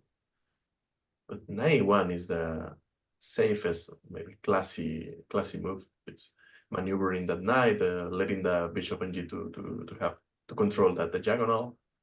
Some endgames you can play for the win, but this the type of endgame. If you just play random moves, you can get worse easily. Yeah, I mean, also, we've seen so many games today. It doesn't matter if the position is equal or what's going on. When we get down to seconds, always something happens. And Hikaru still has a knight. Look the stir. Wesley was looking directly to Hikaru. And Hikaru got up for a second. I wonder where. Yeah, queen d1. I think light square bishop to 8 is upcoming. Yeah. But Wesley's spending a lot of time. If you're black, what do you do? Okay, knight b4, this move we talked about is on the board, but now can we not just play a3 and kick the knight away? Yeah, I think yeah, some of like knight b4 to trade one more piece it's okay, but I think Hikaru has some chances. He can win some space with a3 b4 ideas, can kick the bishop on c5, and can slowly improve his position. If he's capable of the idea of bishop take f6, imagine you can play knight a4 and then take on f6 and double the pawns. He has something to fight. He has some reason to believe he can win the game. I don't know if it's possible, but let's see. I mean, at least, okay, I know let's not to look too much at the bar, but the bar is going up a little bit. So it's the first time that the computer actually likes Hikaru's position. And I'm very confused what this knight b4 move was about, because the knight just has to go back. And as you said, grab more space with b4. yeah, maybe. And what did black achieve? A better move was instead of knight b4, knight d8. Yeah, not letting Hikaru winning a tempo. But anyway, we have now some chances before. I don't see any other move because you are losing the e3 pawn. And now maybe you can play some, I don't know, knight b5, knight d3, avoiding bishop b5. Or, okay, you cannot play knight e5 now because you will take on b7 and take on d6. So you can move something like knight e2. I like now. Knight e2, Knight e2. threatening bishop f6 and forcing the double pawn. Ah. Or knight b5, but knight b5 you just play Hikaru bishop b8. Queen a4. Maybe a better move. Also nice move because if you move your knight, queen a7 is on the earth. That's why only move it's queen d7. Yeah. I think. Now it's maybe knight b5 and bishop f6 would work. Knight b5 I is attacking like this idea. a7, is Yeah. attacking d6. You can get the position on balance. That is the important thing. You need the position not too similar. You need to Yeah, trade I like something. knight b5 that you're suggesting. Hikaru is spending a lot of time here. He is now down under a minute for Hikaru, who will have to speed up a little bit. Yeah, he's thinking about some interesting idea. That's why he's spending a lot of time. I hope that idea can get an interesting position to fight. I don't know. But Knight what can b5, it knight be? I e2. mean, knight b5 must be I don't see any other move. Knight e2 maybe, as I knight e4 said. he played. So we see a trade on e4. Yeah, it's So okay. that knight on f6 cannot be captured any longer because it's Yeah, gone. it's okay. You're still dominating the center. You have the better pieces. And maybe can we at some point maybe bishop b1 and queen c2 and hope to create some chances as a Yeah, target h7? yeah, that could be an option. Maybe I'm afraid about the jack. If you play bishop b1, the black will control the whole h1 a8 Yeah, diagonal. So that is a good point. maybe queen d1, just make a ping and Yeah, bring some and problems, like Wesley typical steps out of the pin immediately. He's not interested to be pinned. Knight f3 on the board. classical Hikaru's threats, just to confuse the Yeah, opponent. and f5. Wow, I did not expect Wesley to make such a Yeah. committed move. It's because that bishop on e4 is creating a lot of problems. Now, I don't know if the bishop should go to, yeah, knight b4 is not winning a pawn. Oh, okay. Yeah, that's Because, why that was he was doubting about bishop c2 or bishop b1 yeah, because bishop c2 is losing a pawn. and he spent a lot of time on this Wow. decision. We see him shake his head. He's not happy, I think, How? not with the position, but with his time management. Just 10 seconds for Hikaru. Yeah, I'm okay. yeah. Let's He see. is down to seconds, 95, bishop e2. But black is getting some pressure, queen c6. And as you mentioned, when the bishop leaves the long diagonal, Oh, queen c6 is a move, but okay, it's not a problem at least now. But the bishop pair could be strong in the future endgame. yeah, this is gonna be suffering. Still, there is a lot of interesting positions can Hikaru. Yeah, it's complicated. You can play queen c1, trading queen, but you need to face 94 ideas. Now b5 I like because you're kicking the queen from that diagonal, but And queen actually, d5. Wesley offering a trade of queen with queen d5. I will not trade that queens, but okay, it's But yeah, Hikaru's choice. Okay, now it's I think it's just draw options for Hikaru.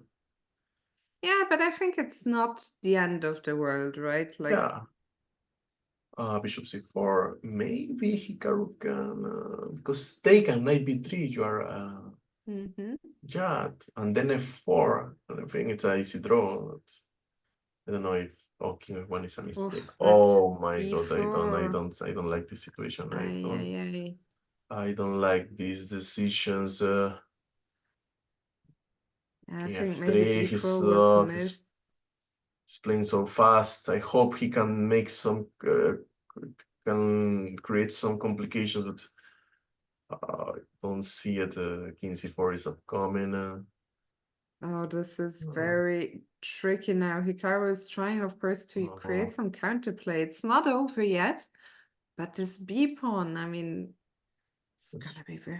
playing so I think the fast. board is struggling to keep up, actually. Why he's not playing? No, he is playing the moves on the camera. We can see them, but Okay, the okay. DGT board, I think, has lost. We're gonna have to focus on the camera.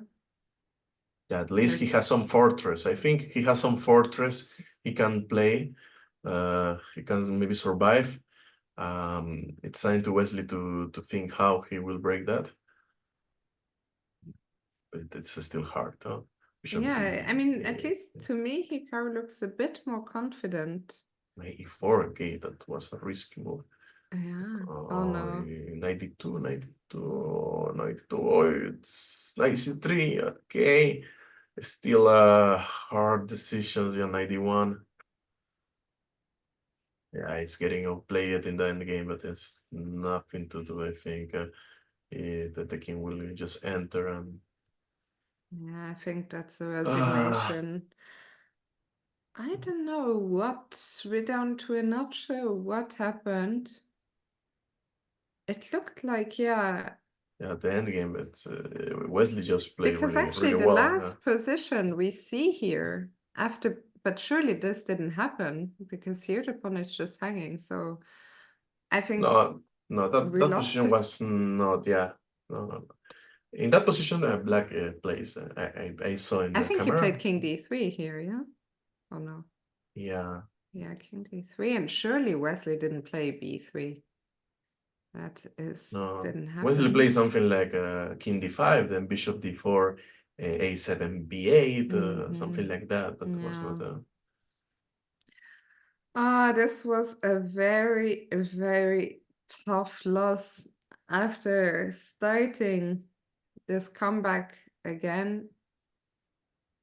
Yeah, this one. It's was a I, hard game actually, but Wesley played really well in the end game. yeah. Yeah, he has his chances, and he take it.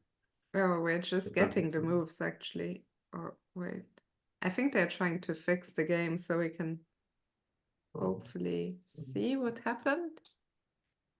yeah. At some point, I I don't was know. hoping Hikaru can survive because he has some fortress, some kind of fortress. But yeah, actually, Wesley was playing just for the win. But in the worst case, a draw. So he has nothing to lose, and he played almost the best moves.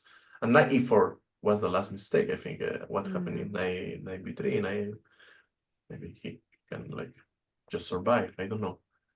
It's Yeah. still an end game. I can think like black is winning. I don't know why, but Yeah, I mean, it's still tricky.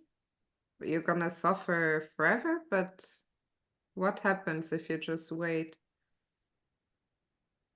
you can wait, but you need to play almost in every moment the best move, maybe a perfect move, but and it's But so how do you hard. make progress as black?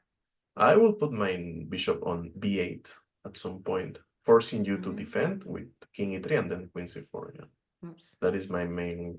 So maybe Hikaru has some counterplay with f6, like 92 bishop b8, f6, or king e3 just. You know what to hear? The only way to save a draw is knight e4. Yeah, that is a hard move. That is a move Yeah. you need to find. If not, you are losing. Yeah.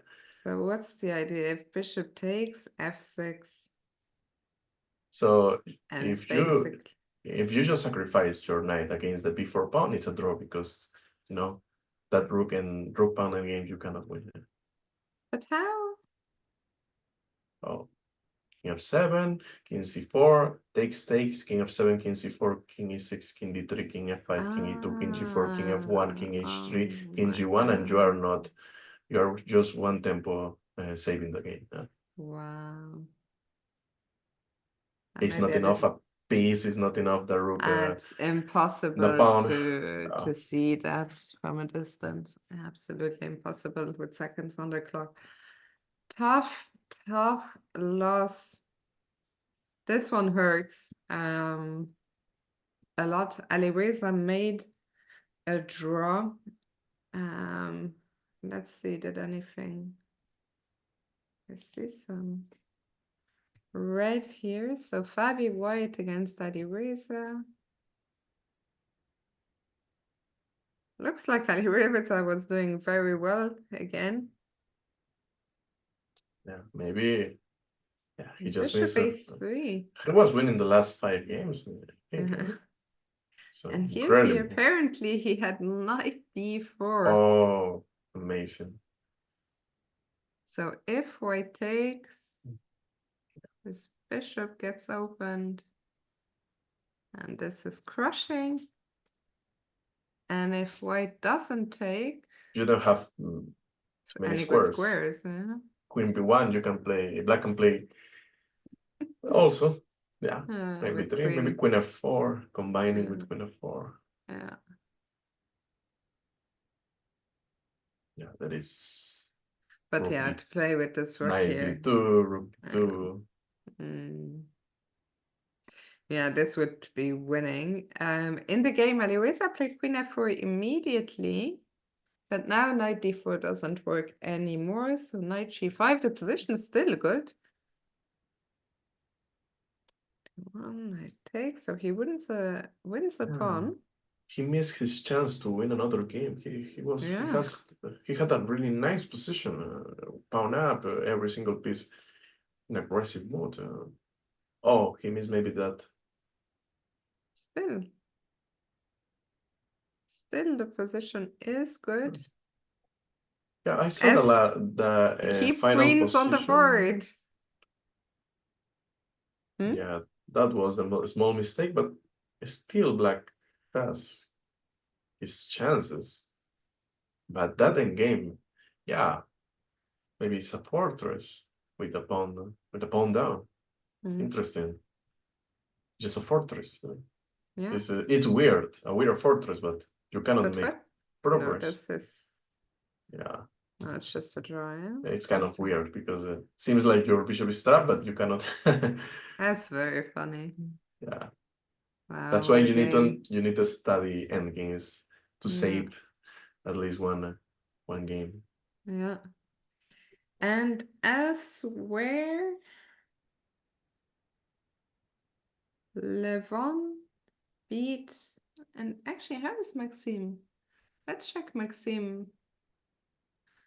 So Prague is just 1.5 points in this Blitz section. It's not doing. What a disaster for poor Prague. Let's see. Because it's the last opponent from Hikaru's today. No? Yeah. We're playing Prague in the next round. There are 4 players with 15 points. Yeah, it's very close at the top for Hikaru. It's gonna. Just remember, tomorrow we have other 9 rounds. We have a lot of chances to surpass every single 15 points player. Yeah. But then we need to beat them all. Yeah, we need to win to in the way to get 3. That is the way to have a nice tournament. Yeah. Let's see what happened here. Knight f6 by MVL. Looks flashy, but not the best. But in Blitz, it's kind of tricky to face these moves, I think. Wow. So what's the material? A queen against a rook and 2 pieces. Yeah, but the pieces are really bad coordinated. You will have to pass pawns because after d6 you will take with the pawn. It's not other option, and then queen b7, queen a6. What did he? Apparently taking was not good, but yeah, then you have to pass pawns and a queen, and almost impossible to coordinate all your pieces to defend that kind of position. Yeah. And those pawns run very, very fast. Prague tried to look for some tricks. Actually, he's doing a good job of not. He managed to create some kind of complication, but was not enough to save the game. Yeah, he moved his knight at least 20 times in the last 20 moves. Yeah, but now f4.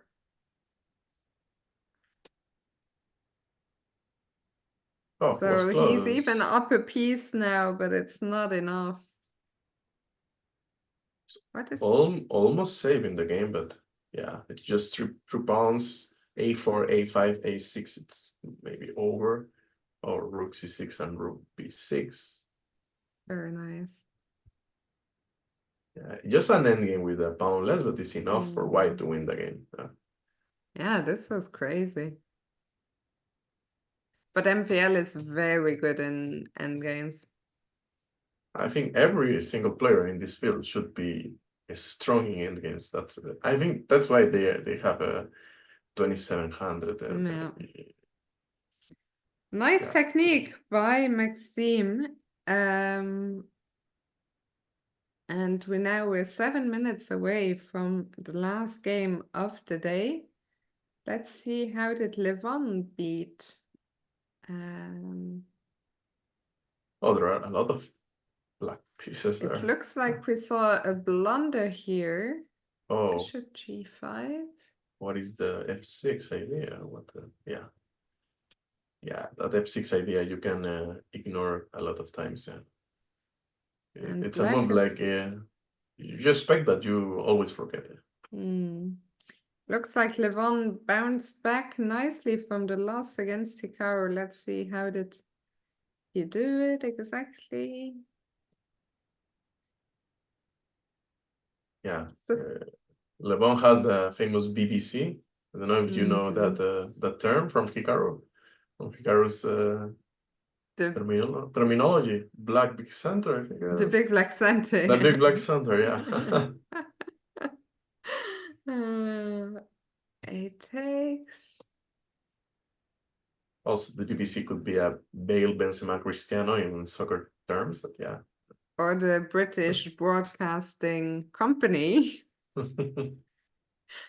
Knight e7. And Or the best Blitz character. so many options. What happened here? I am getting, even I mean, we're just commentating. But I mean, these games are so, I am just kind of clicking through the moves and I don't even understand what's going on anymore. But this position is just over, no? It's just a piece up. Nuremberg was trying to make something, but it's just no chance for any tactic.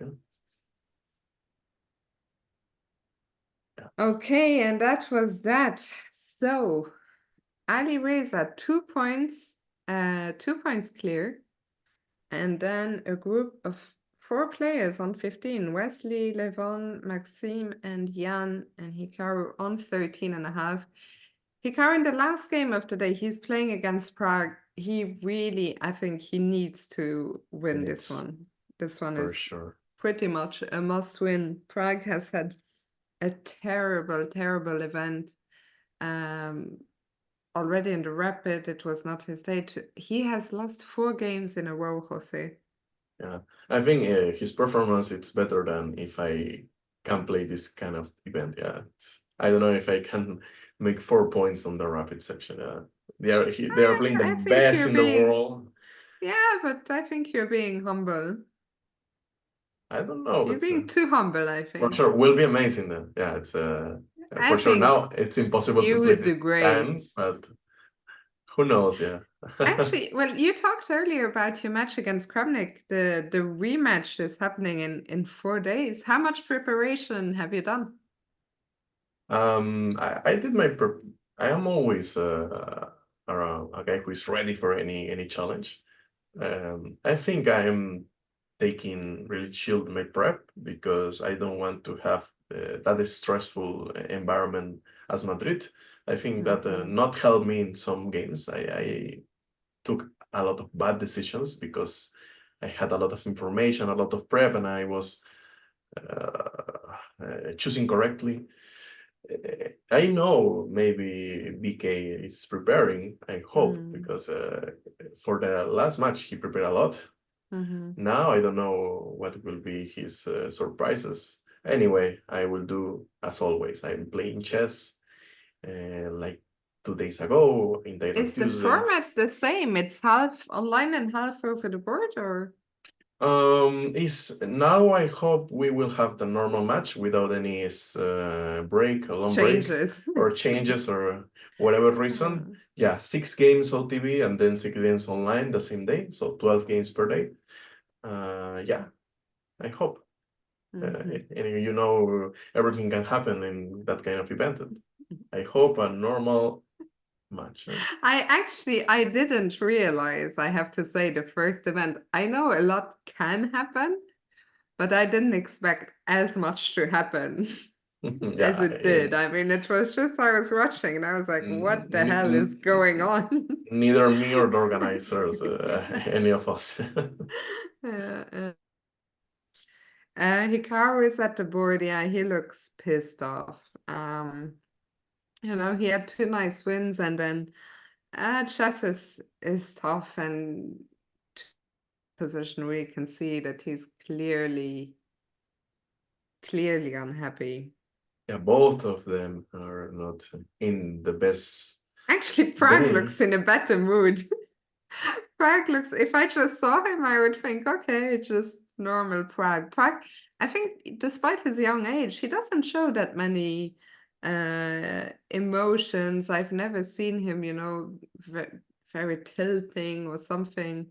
It is a tough event for him, but sometimes it's even hard to play, you know, these guys who are in last position, and to feel like I have to win this game because a player like Prague, he has nothing to lose, you know, and he is a good Yeah, player. And sometimes when you have nothing to lose, those games can be quite dangerous. for sure. Actually, the last game of Rapid was the same. They were playing amazing chess until the big blunder. Prague missed the double attack. I Yeah, think I expect an amazing match now. Crazy chess. and we see another Trompovsky. This time Hikaru is on the black side. I know Hikaru knows a lot about Trompovsky because he's playing a lot these days. So maybe he has some prep against it. Yeah, let's see. This is quite an unusual setup, no? I think it's an unusual one. I don't know if it's the best, but it's a dynamic, a dynamic way to put the pieces. I think G6, Bishop G7, and play like the Pirk, like a maybe King's Indian setup. It is clear that Hikaru is out for blood here. He wants to end the day on a high. So what do you just castle and complete the development normally, or? Yeah, you need to remember the counterplay for black is on the queen side with the a6 b5 ideas. For sure, white is not letting black do that because he will do always a4. Um, Bishop g4 is a nice trade. You know that bishop on c8 is always doing nothing in the position, so you want to trade that for the next future positions. Hmm.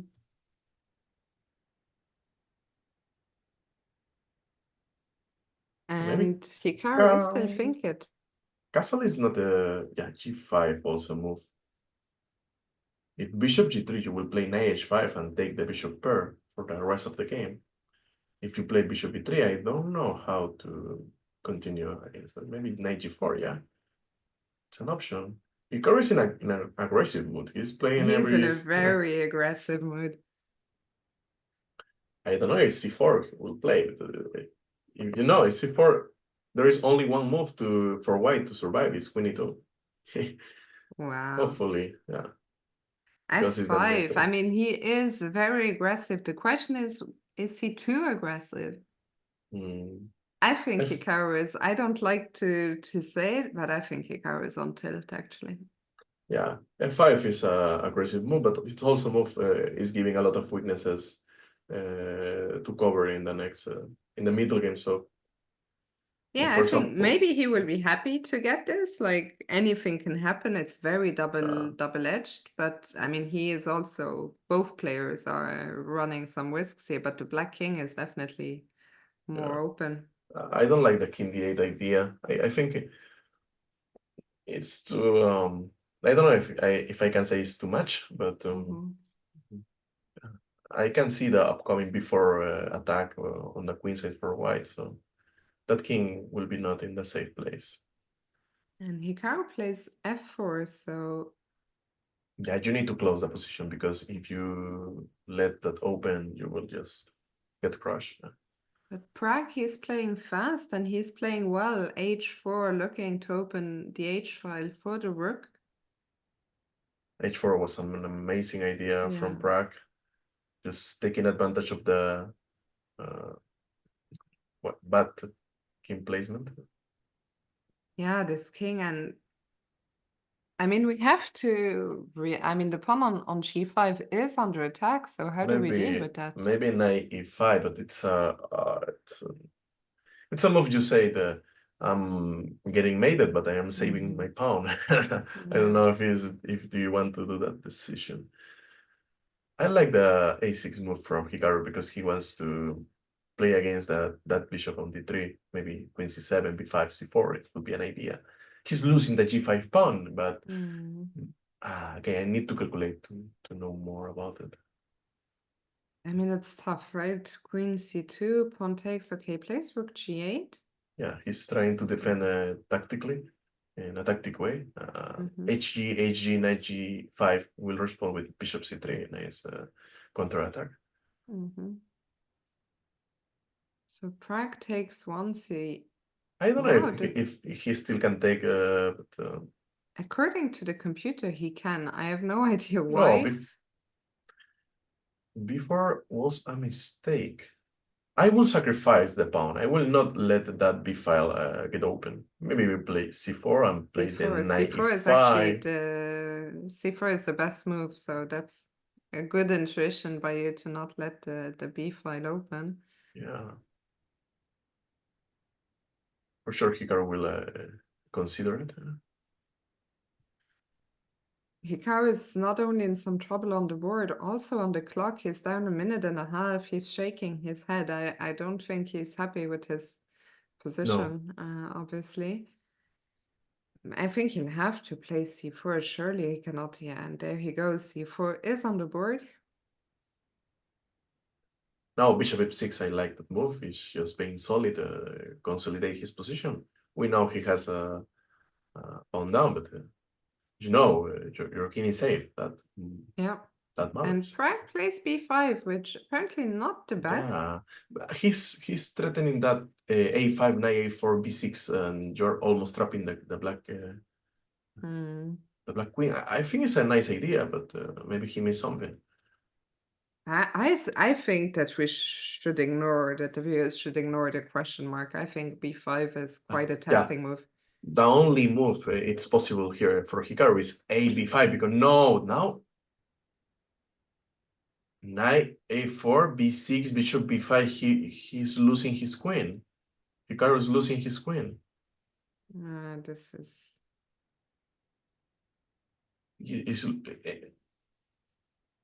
Yeah, he has to take on f2, give up the piece, but he needs to sacrifice now. But it's okay. No compensation. It's just a piece down. Yeah, I think the last game against Wesley really got to Hikaru, and he I think he just maybe that this starts from since the Firouzja's game. That was a blunder. You don't expect Hikaru can make it because for sure Hikaru, for me, in my opinion, is the best in the world in Blitz, or maybe two of the best in the world. And you always expect from him a best chance, but that happens. So it's still you can have bad days. Yeah. And Radio is asking, why did he trade the queens? Well, he didn't want to trade the because he didn't even trade queens. He lost the piece, but if the queen went back, the queen was getting trapped. He's just saving the queen. There is an option to save this game if he can maneuver that knight. He can do something, but Prague has a lot of time. Yeah, he has time. I mean, his pieces are. It's hard to believe that he can make some magic tricks or magic counterplay with 2 minutes and 30 seconds from Prague. I know Hikaru is in a not good mood today. He's so disappointed of himself, but that can happen. He knows he's still. We know who is Hikaru, even in a bad day. Yeah, I mean it's tough, right? Because let's face it, after this, if he loses this game, I think there is no more chance to win the tournament. I think even if he won all the Yeah, games we tomorrow, depend on other players' yeah. performance, basically. Yeah, I but mean mathematically it's possible, but um I think he would have to win all the games and the other results would have to go his way. But I think Hikaru is just, it's not so much that he's angry that he cannot win the tournament anymore. I think he's just upset at some of the games. I think the blunder, as you mentioned, against Prague, and then to lose that game against Wesley when he was just, it was the, such a day of, you talked about momentum, 2 times he got the momentum with the wins, and then every time there was a painful loss. So yeah, it's just a tough day. the Firouzja game, I think, was the key because after that, okay, he beat Lebon in a nice way, in an Yeah. excellent game. But I think he lost his momentum that Mm. in that game. He Mm. was winning 2 games in a row. Yeah. Yeah, and here Prague is not giving him No, it's any chances. yeah, it's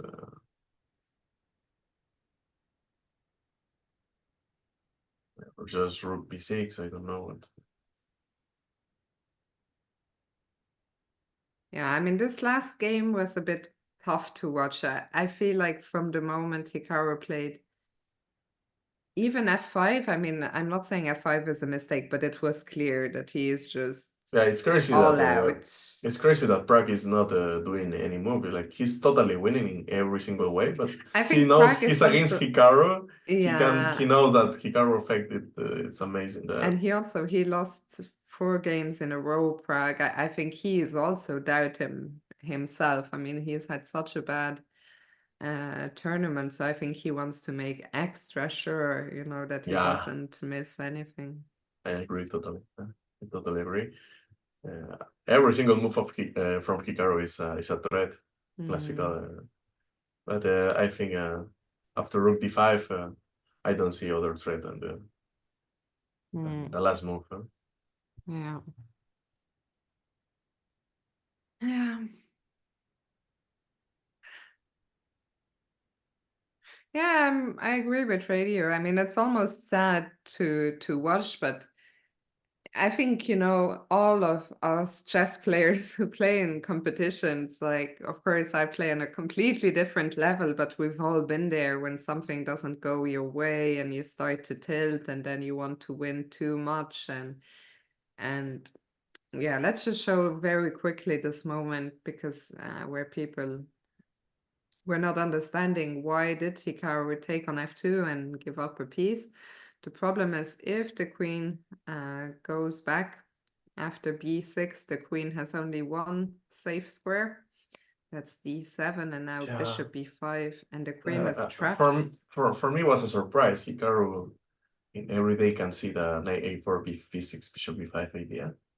It's just he wants to play fast. Actually, he has 1 minute and 30 seconds, so Yeah, he knows he need yeah. to play faster. So maybe But he just even, play. okay, the best move was to take, but even here, I think Prague is doing well. Like, it's not winning. I mean, of course, after a5, knight Yeah, a4, it was just over, but mm, even here, yeah. it's It's suffering. also scared, but your Yeah, queen is in a same file that the rook. But yeah, here you have a lot of options. You have yeah.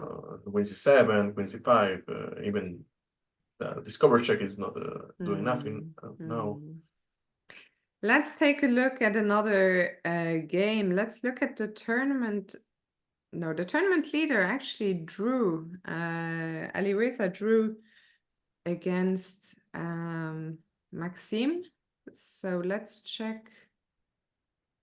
All the other Yeah, games will probably end decisively. Let's check first Levon against Jan. G3, A4. So what? Black is up a piece. yeah. This should be a easy technique. And also Jan has, as always, much more time on the clock. But Levon is fighting. It's kind If of Levon can somehow, no, it's impossible. I was thinking, this position can this... lead to the bishop knight endgame. Oh, yeah. If you trade yeah. the 2 pawns against the f7 pawn, Yeah. it's That would be quite a funny way to end the day, to see if Jan... but now the bishop is oh gone. yeah. And that is gonna be resignation. And all the games have ended. So Alireza against MVL, did they make a quick draw? No, it was a long, long game. Oops. Long, yeah. It's Looks calm position. It's nothing yeah. crazy. Did something happen here? No, but Alireza again was doing well. Alireza has just been completely dominating the tournament so far. And then, okay, we got Yeah, into this ending, and I think just a nothing much happened. typical draw. Yeah. Okay, and what else? Lenier. Lenier beat Fabiano. Let's just... I'm not gonna go through the entire game. Let's just see the final moments. So Lenier here. Yeah, Both players. Huh? pass pawns. Yeah, both have Yeah. the pass pawn, but the bishop on g7 is just out of the game. So you're Sad bishop. playing with a piece up maybe. Yeah. That's why he played the d5 e4 just to activate the bishop and rely on his b3 pawn. But queen c5, a mistake. Apparently the queen had to block this pawn, because what happens here? Another mistake. Queen b6 was the way to go.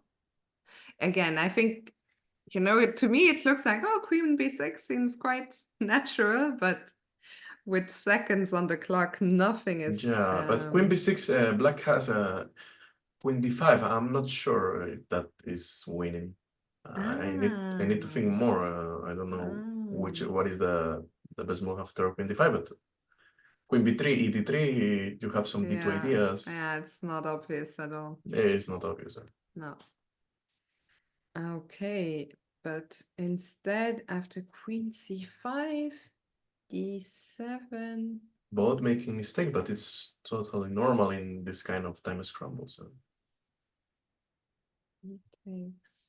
Now again, we see these two queens on the board.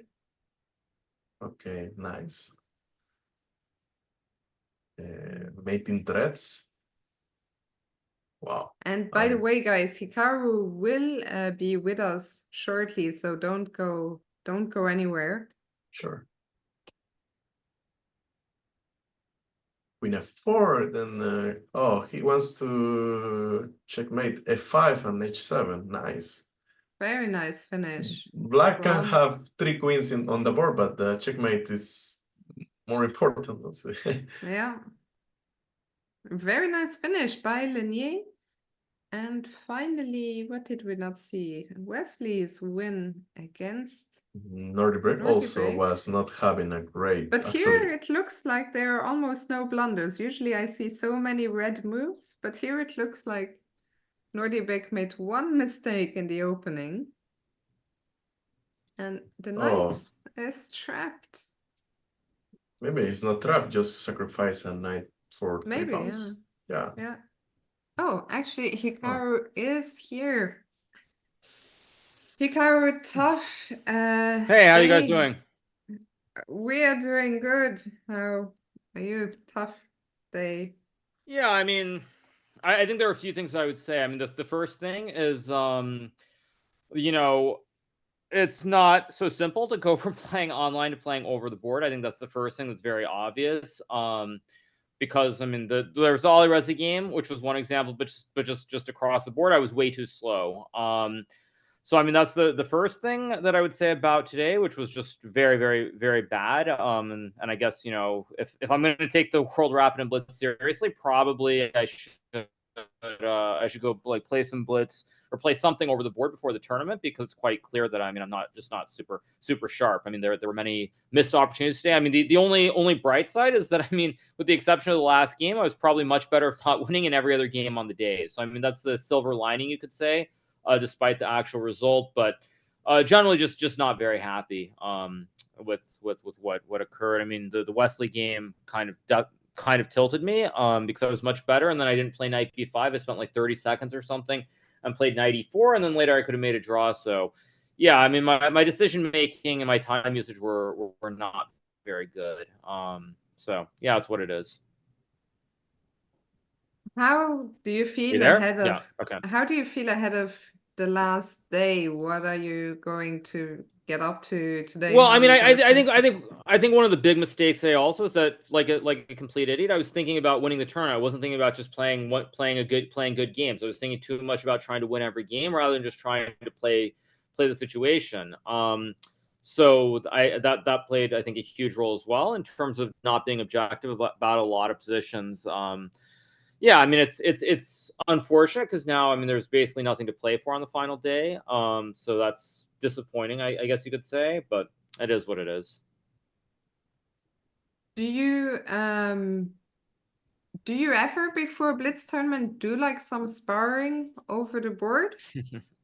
Well, I mean, obviously where I'm at, there aren't many people around that I could do it with, first of all, but then secondly, you know, it's I have a job, which is not playing chess. You know, and that's, yeah, it's what it is. I think ultimately what I would say is, and I've said this many times, I have to figure out like what the line is between where like I can manage everything versus where things start to kind of fall apart or break. And I did not, I mean, here, I think everything I've done is kind of wrong. I think I would also say, as far as the tournament goes, I think trying to do like two recaps a day, like spending a lot of energy on all of that is also not optimal either. So there are a lot of little things that I think I'm figuring out in terms of what I can do and like what the limit is before something has to break. I think that's the biggest takeaway for me, is just like realizing that, you know, there are certain things that I can't do. But as I said, in terms of like the World Rapid and Blitz, which is happening at the end of the year, I mean, I don't know, maybe I'll go to Charlotte or somewhere. Maybe there's some Blitz tournaments, because I think the idea of trying to just like show up and play over the board when I literally looked at nothing but a screen for the last like 6 months. Well, maybe not last 6 months because I played Norway, but ever since Norway, I mean, when I played the Rapid here, it's the first time I looked at a physical board since then. So, I mean, it's pretty clear that it's not the same thing, and I'll just have to make some adjustments before the World Rapid and Blitz. But at least, I mean, at least on the bright side, if I'm going to play badly, it's at this event, and hopefully not at, you know, the World Rapid and Blitz. Did you feel that? Sorry, go ahead, Jose. Yeah, I want to ask, Hikaru, do you think that your ready ideas with E3, Fianchetto and D3 was working well, or because you won some nice games, but you have some dry positions, you couldn't have some opportunity? Well, I mean, I think it's a matter of what the style is. Do you want to try and get a game earlier or not? I mean, I know the computer didn't like the positions I had. I mean, I think the game against Wesley was worked out very, very well for me, and I did actually have a good position. But the main motive was just to keep pieces on the board and keep the game going. That was the main thing that was going on. But I mean, I don't think I necessarily got horrible positions per se. But I also think, like in Blitz, most of the games come down to something other than the opening. So it was fine, but I mean, it wasn't great. It wasn't horrible. Did you feel it from the very start today as being out of shape when it comes to or maybe not out of shape, but out of practice when it comes to over the board Blitz? Did you feel that from game one? I mean, I definitely felt tired. And I think the game against Maxime was already, I mean, a very, very bad start, because a lot of the decisions I made, actually, I would say the first two games, even Noterbeck, which I won, it was a little bit fortunate. Like, I was way too slow on the clock. I think in both those games, I was down something like 2 or 2.5 minutes. And then, of course, against Maxime, to not play E6 and win the game was also just, I mean, insane, actually insane. But yeah, I think, I mean, I didn't feel great from the start, but I think the main thing that really got the ball rolling in the wrong direction was the game against Fabiano. That was the game where I thought I had a pretty decent position out of the opening. I mean, I haven't looked closely at it. And then that when I blundered, and Ali Reza, of course, was really a pity too, because I saw the line that's actually better for me. if I just move the other rook, which is my intention. To play rook c8, and then I think it was queen f1, rook c, or then knight d5, and I mean, who knows what happens in that game? Maybe I win that game if I play the line, because I know the computer says that black is supposed to be better there. But also, that game I think is a direct result of just playing on a screen too much, because one thing that happened in, I think it was 2021 if I'm not mistaken, maybe it was 22. I played Magnus in this Fisher Random event in Iceland, and in one of the games, Magnus, there was a situation where he played, I think, a wrong sequence against me, and he went from like it was okay to losing. And I think like in that case, it was very clear that was because Magnus had been looking at too many computer screens. And I think actually the same thing happened to me today, where like I was calculating a whole line, and then like I just played the wrong, I just let my brain freeze, and I put the wrong rook on c8 in the game. So I mean, I think a lot of the issues are due to just being rusty, not playing over the board, but also just literally not looking at physical board lately. And I mean, I think I paid a pretty huge price because of that today. But as I said, the silver lining is that I still had a lot of good positions. I mean, I'm not joking when I say that I think I was probably much better, if not winning, in every game except the last one. So like that's really the silver lining. But you know, it's obviously very disappointing, nonetheless, to have the score I have. But yeah, it's what it is. Will you try tomorrow to play different with different mindset? You want to enjoy the remaining 9 games, or you want to maybe go for I mean, I think the main thing is also like when you start thinking about trying to win the tournament instead of just playing good chess. I mean, you start thinking too much about having to win every game. You don't think about like, I mean, there's nothing wrong. Like if I draw 2 of the games that I lost today, for example, everything would be completely fine. But I think when you start thinking in that mindset, then you stop being objective. You're trying too hard to win every game. So yeah, tomorrow, I mean, I think the main thing is just try to play decently. That's my only thing that I would say is, I mean, I'll try not to lose any games. But the main thing is, yeah, it's I think what I do, I mean, I don't need to sound egotistical, but I think what I do is pretty remarkable. I'm trying to balance all these different things, but you know, as every year passes, as I get older, you know, I'm not super young anymore. I think I kind of have to sort of be a little bit more objective about, you know, what is doable and what isn't. Because I would say that I think it's pretty clear there are multiple things that I've done during this event that are just it's a little bit too much. It's just not working, and yeah, that's how it goes. At least for me, and maybe for everyone who is in the stream, it's always an honor to see you playing these kind of events. Even if you have a lot of time streaming and doing other things like content, it's always a pleasure to see you participating in every single event. No, time passes really quick for everyone who knows until which yeah, year. I mean, I appreciate that. Obviously, it's yeah, it becomes more and more difficult. I mean, I also think the other big issue, if we're talking broadly, I mean, if we're just talking generally about chess, is that I feel like on one hand, it's I either need to have no time to think from the start, or I need to have all the time in the world to think. You know, I actually think that's why I'm so good at classical these days, is because now I'm much better when I have all this time to think. Like I need like 20 minutes to think, or I need like 1 minute on the clock at the get-go. And it's like the in-between is just killing me. It's just killing me in this event specifically. But like I said, I mean, the one good thing is I did get good positions. And if I get good positions, say in the World Rapid and Blitz, maybe I can convert those, unlike today. So that's the good news overall. But definitely, I mean, it's very disappointing to play the way I played, but that's you know, that's life. You can't always play great, and there's always tomorrow. It's good to hear you see some positives still.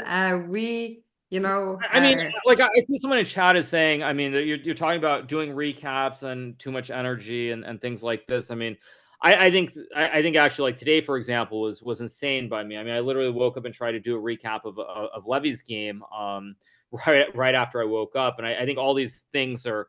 I mean, I kind of have to pick and choose, and I think that is probably the most important thing is knowing what is realistic, what isn't. I mean, I think, for example, a lot of people wonder, why don't I play more tournaments? And at least for me, I feel like I can't put in the time to study and be ready for them. And if I can't do that, then I shouldn't play. So it's like, it really is a matter of figuring it out. And I think, I mean, with this event, the biggest mistake I would say is that I haven't looked at chess over the board. I haven't played over the board. And I mean, it's just how it goes. But But again, hopefully I'll have an opportunity. Maybe I think maybe I'll go to Charlotte before the World Rapid and Blitz, because I think they have weekly Blitz tournaments there, if I'm not mistaken. So yeah, if I want to be serious though, like about this event, I mean, like about Rapid or Blitz as a whole, probably before tournaments, I have to find some way to at least play over the board or something like that. Because I think it's just not, it's just too much. I can't keep showing up and just doing well. But you know, it's how it goes. And also I would say the one other thing is that it's very frustrating to like lose the games that I lost today because I got good positions. Generally speaking, if you play badly and you lose games, you're going to be unhappy, but it's not like you did anything. Like your opponents just played great from start to finish, and that's how it goes. Whereas today there were a lot of games I made mistakes, and so yeah, it's just what it is. But you know, again, there are still 9 more games tomorrow. Hopefully I can at least play some decent chess. And ultimately, at least for me, I think I'm very happy that when I play Firouzja in Paris, it will be on a computer screen, not over the board, because I think my chances are much better playing on a screen than over a physical board these days. You've mentioned the World Rapid and Blitz a couple of times now. Is that for you the most important event in the remainder of this calendar year? I don't know if I would say that. I mean, there's the Global Chess League event that I'm playing in, which will be in London. I'm actually quite looking forward to that. Yeah, I mean, World Rapid and Blitz, I assume it's going to be in New York. And so hopefully I'll be able to do well there. I think, you know, it is the one event where I do feel like I have my best chances, perhaps. Although having said that, lately you could almost argue that I'm a better classical chess player than Rapid and Blitz. So very, very, very hard to judge what it is. But I do want to at least play up to my ability there. And if I do, good things will happen. So that definitely is. I mean, that's one of the only 2 events I have left this year. So it kind of has to be a little bit important. Well, I mean, actually, I guess there's Paris too with Ali Reza, but still, yeah. We very much appreciate you taking the time to come and talk to us despite a disappointing. Best of luck. Have a good night. Best of luck for tomorrow. And yeah, just enjoy the evening. Yeah, I was just looking through the comments briefly. Yeah, no, I mean, it's what it is. And I mean, the other thing that's disappointing though is that I have not played here for a few years. Or I've not played well here for a few years. Like 2021, I played great, but 22 was a complete disaster. And this time hasn't been great either. So that's also a little bit of a bummer. But yeah, I mean, I think people still enjoy it. And like I said, I got good positions. If I'm getting good positions, at least I still am capable of playing chess. Because if I were losing every game out of the opening here, I'd probably be close to retiring from chess. So yeah, at least I'm still glad that's not the case. Yeah, I mean, I've said it many times. I mean, I think, I mean, obviously, I know you guys want me to go, but I'll just say a couple more things. Is that, you know, as long as I'm still getting good positions, as long as I'm competitive, even if I make blunders and lose games, I mean, I will always continue to play. But like, if I'm just getting blown off the board out of the opening every game, then it's a clear sign that it's time to stop. So at least we haven't reached that stage yet. But yeah, tough day. But there, you know, a lot of good things have happened. I think, you know, if I had this result in 2019 or 2018, I'd be a lot more upset than I am now, because there would be nothing to look forward to. You know, I would say also I feel pretty bad for Pragnananta, for example, where he's playing this event. And I mean, at least after he lost me yesterday, maybe the first couple of games of Blitz, I mean, he's getting last place no matter what he does. And I mean, that has to just absolutely suck when it's like you're literally just passing time with nothing to do. I mean, it just sucks. So yeah, it's disappointing. That's how it goes. By the way, with the thank you for the 20. Yeah. No, of course. So yeah, it's a tough day. I'm obviously disappointed, but you know, you're not always gonna have great results. I mean, I think that unless your name is Magnus, it's pretty hard to have consistently good results every time. So yeah, so hopefully people enjoyed it at least, and yeah, hopefully tomorrow I can maybe play a little bit better. Best of luck for tomorrow. Thanks for stopping by. We're rooting for you, see you then. for sure. Okay, all right. I'll see you guys. Have a good one. Bye. Bye, Hikaru. I have to say, Jose, I'm always super impressed that he even comes on I know that if it were me, I would just go and hide in my room. I would not want to talk to anyone. So really appreciate, and I'm always in awe that Hikaru shows up no matter what. Yeah, it's also me. Maybe I can handle worse this kind of performance. For sure, I don't have the expectation of Hikaru. If I am doing the Hikaru's tournament, I will be really happy. But we know like Hikaru is always trying for his best, even if he's doing other kind of activities like doing recaps or streaming. He's always trying to do the best and win every tournament he can. We see tomorrow 9 more rounds for sure. We're with all the energies. I hope we can have 9 amazing games. Maybe don't over push, just enjoy the games. I know when you enjoy the game, you can play better. No? It's always a mood. Yeah, we'll see what happens tomorrow. I think in a way, you know, the pressure is off now. I'm sure we'll see 9 exciting games, and we'll hope for a strong finish, of course. We hope to see you guys here tomorrow for this final day of the St. Louis Rapid. And Blitz, thanks for being here today. Have a good one. We'll see you tomorrow. Bye-bye. See you all.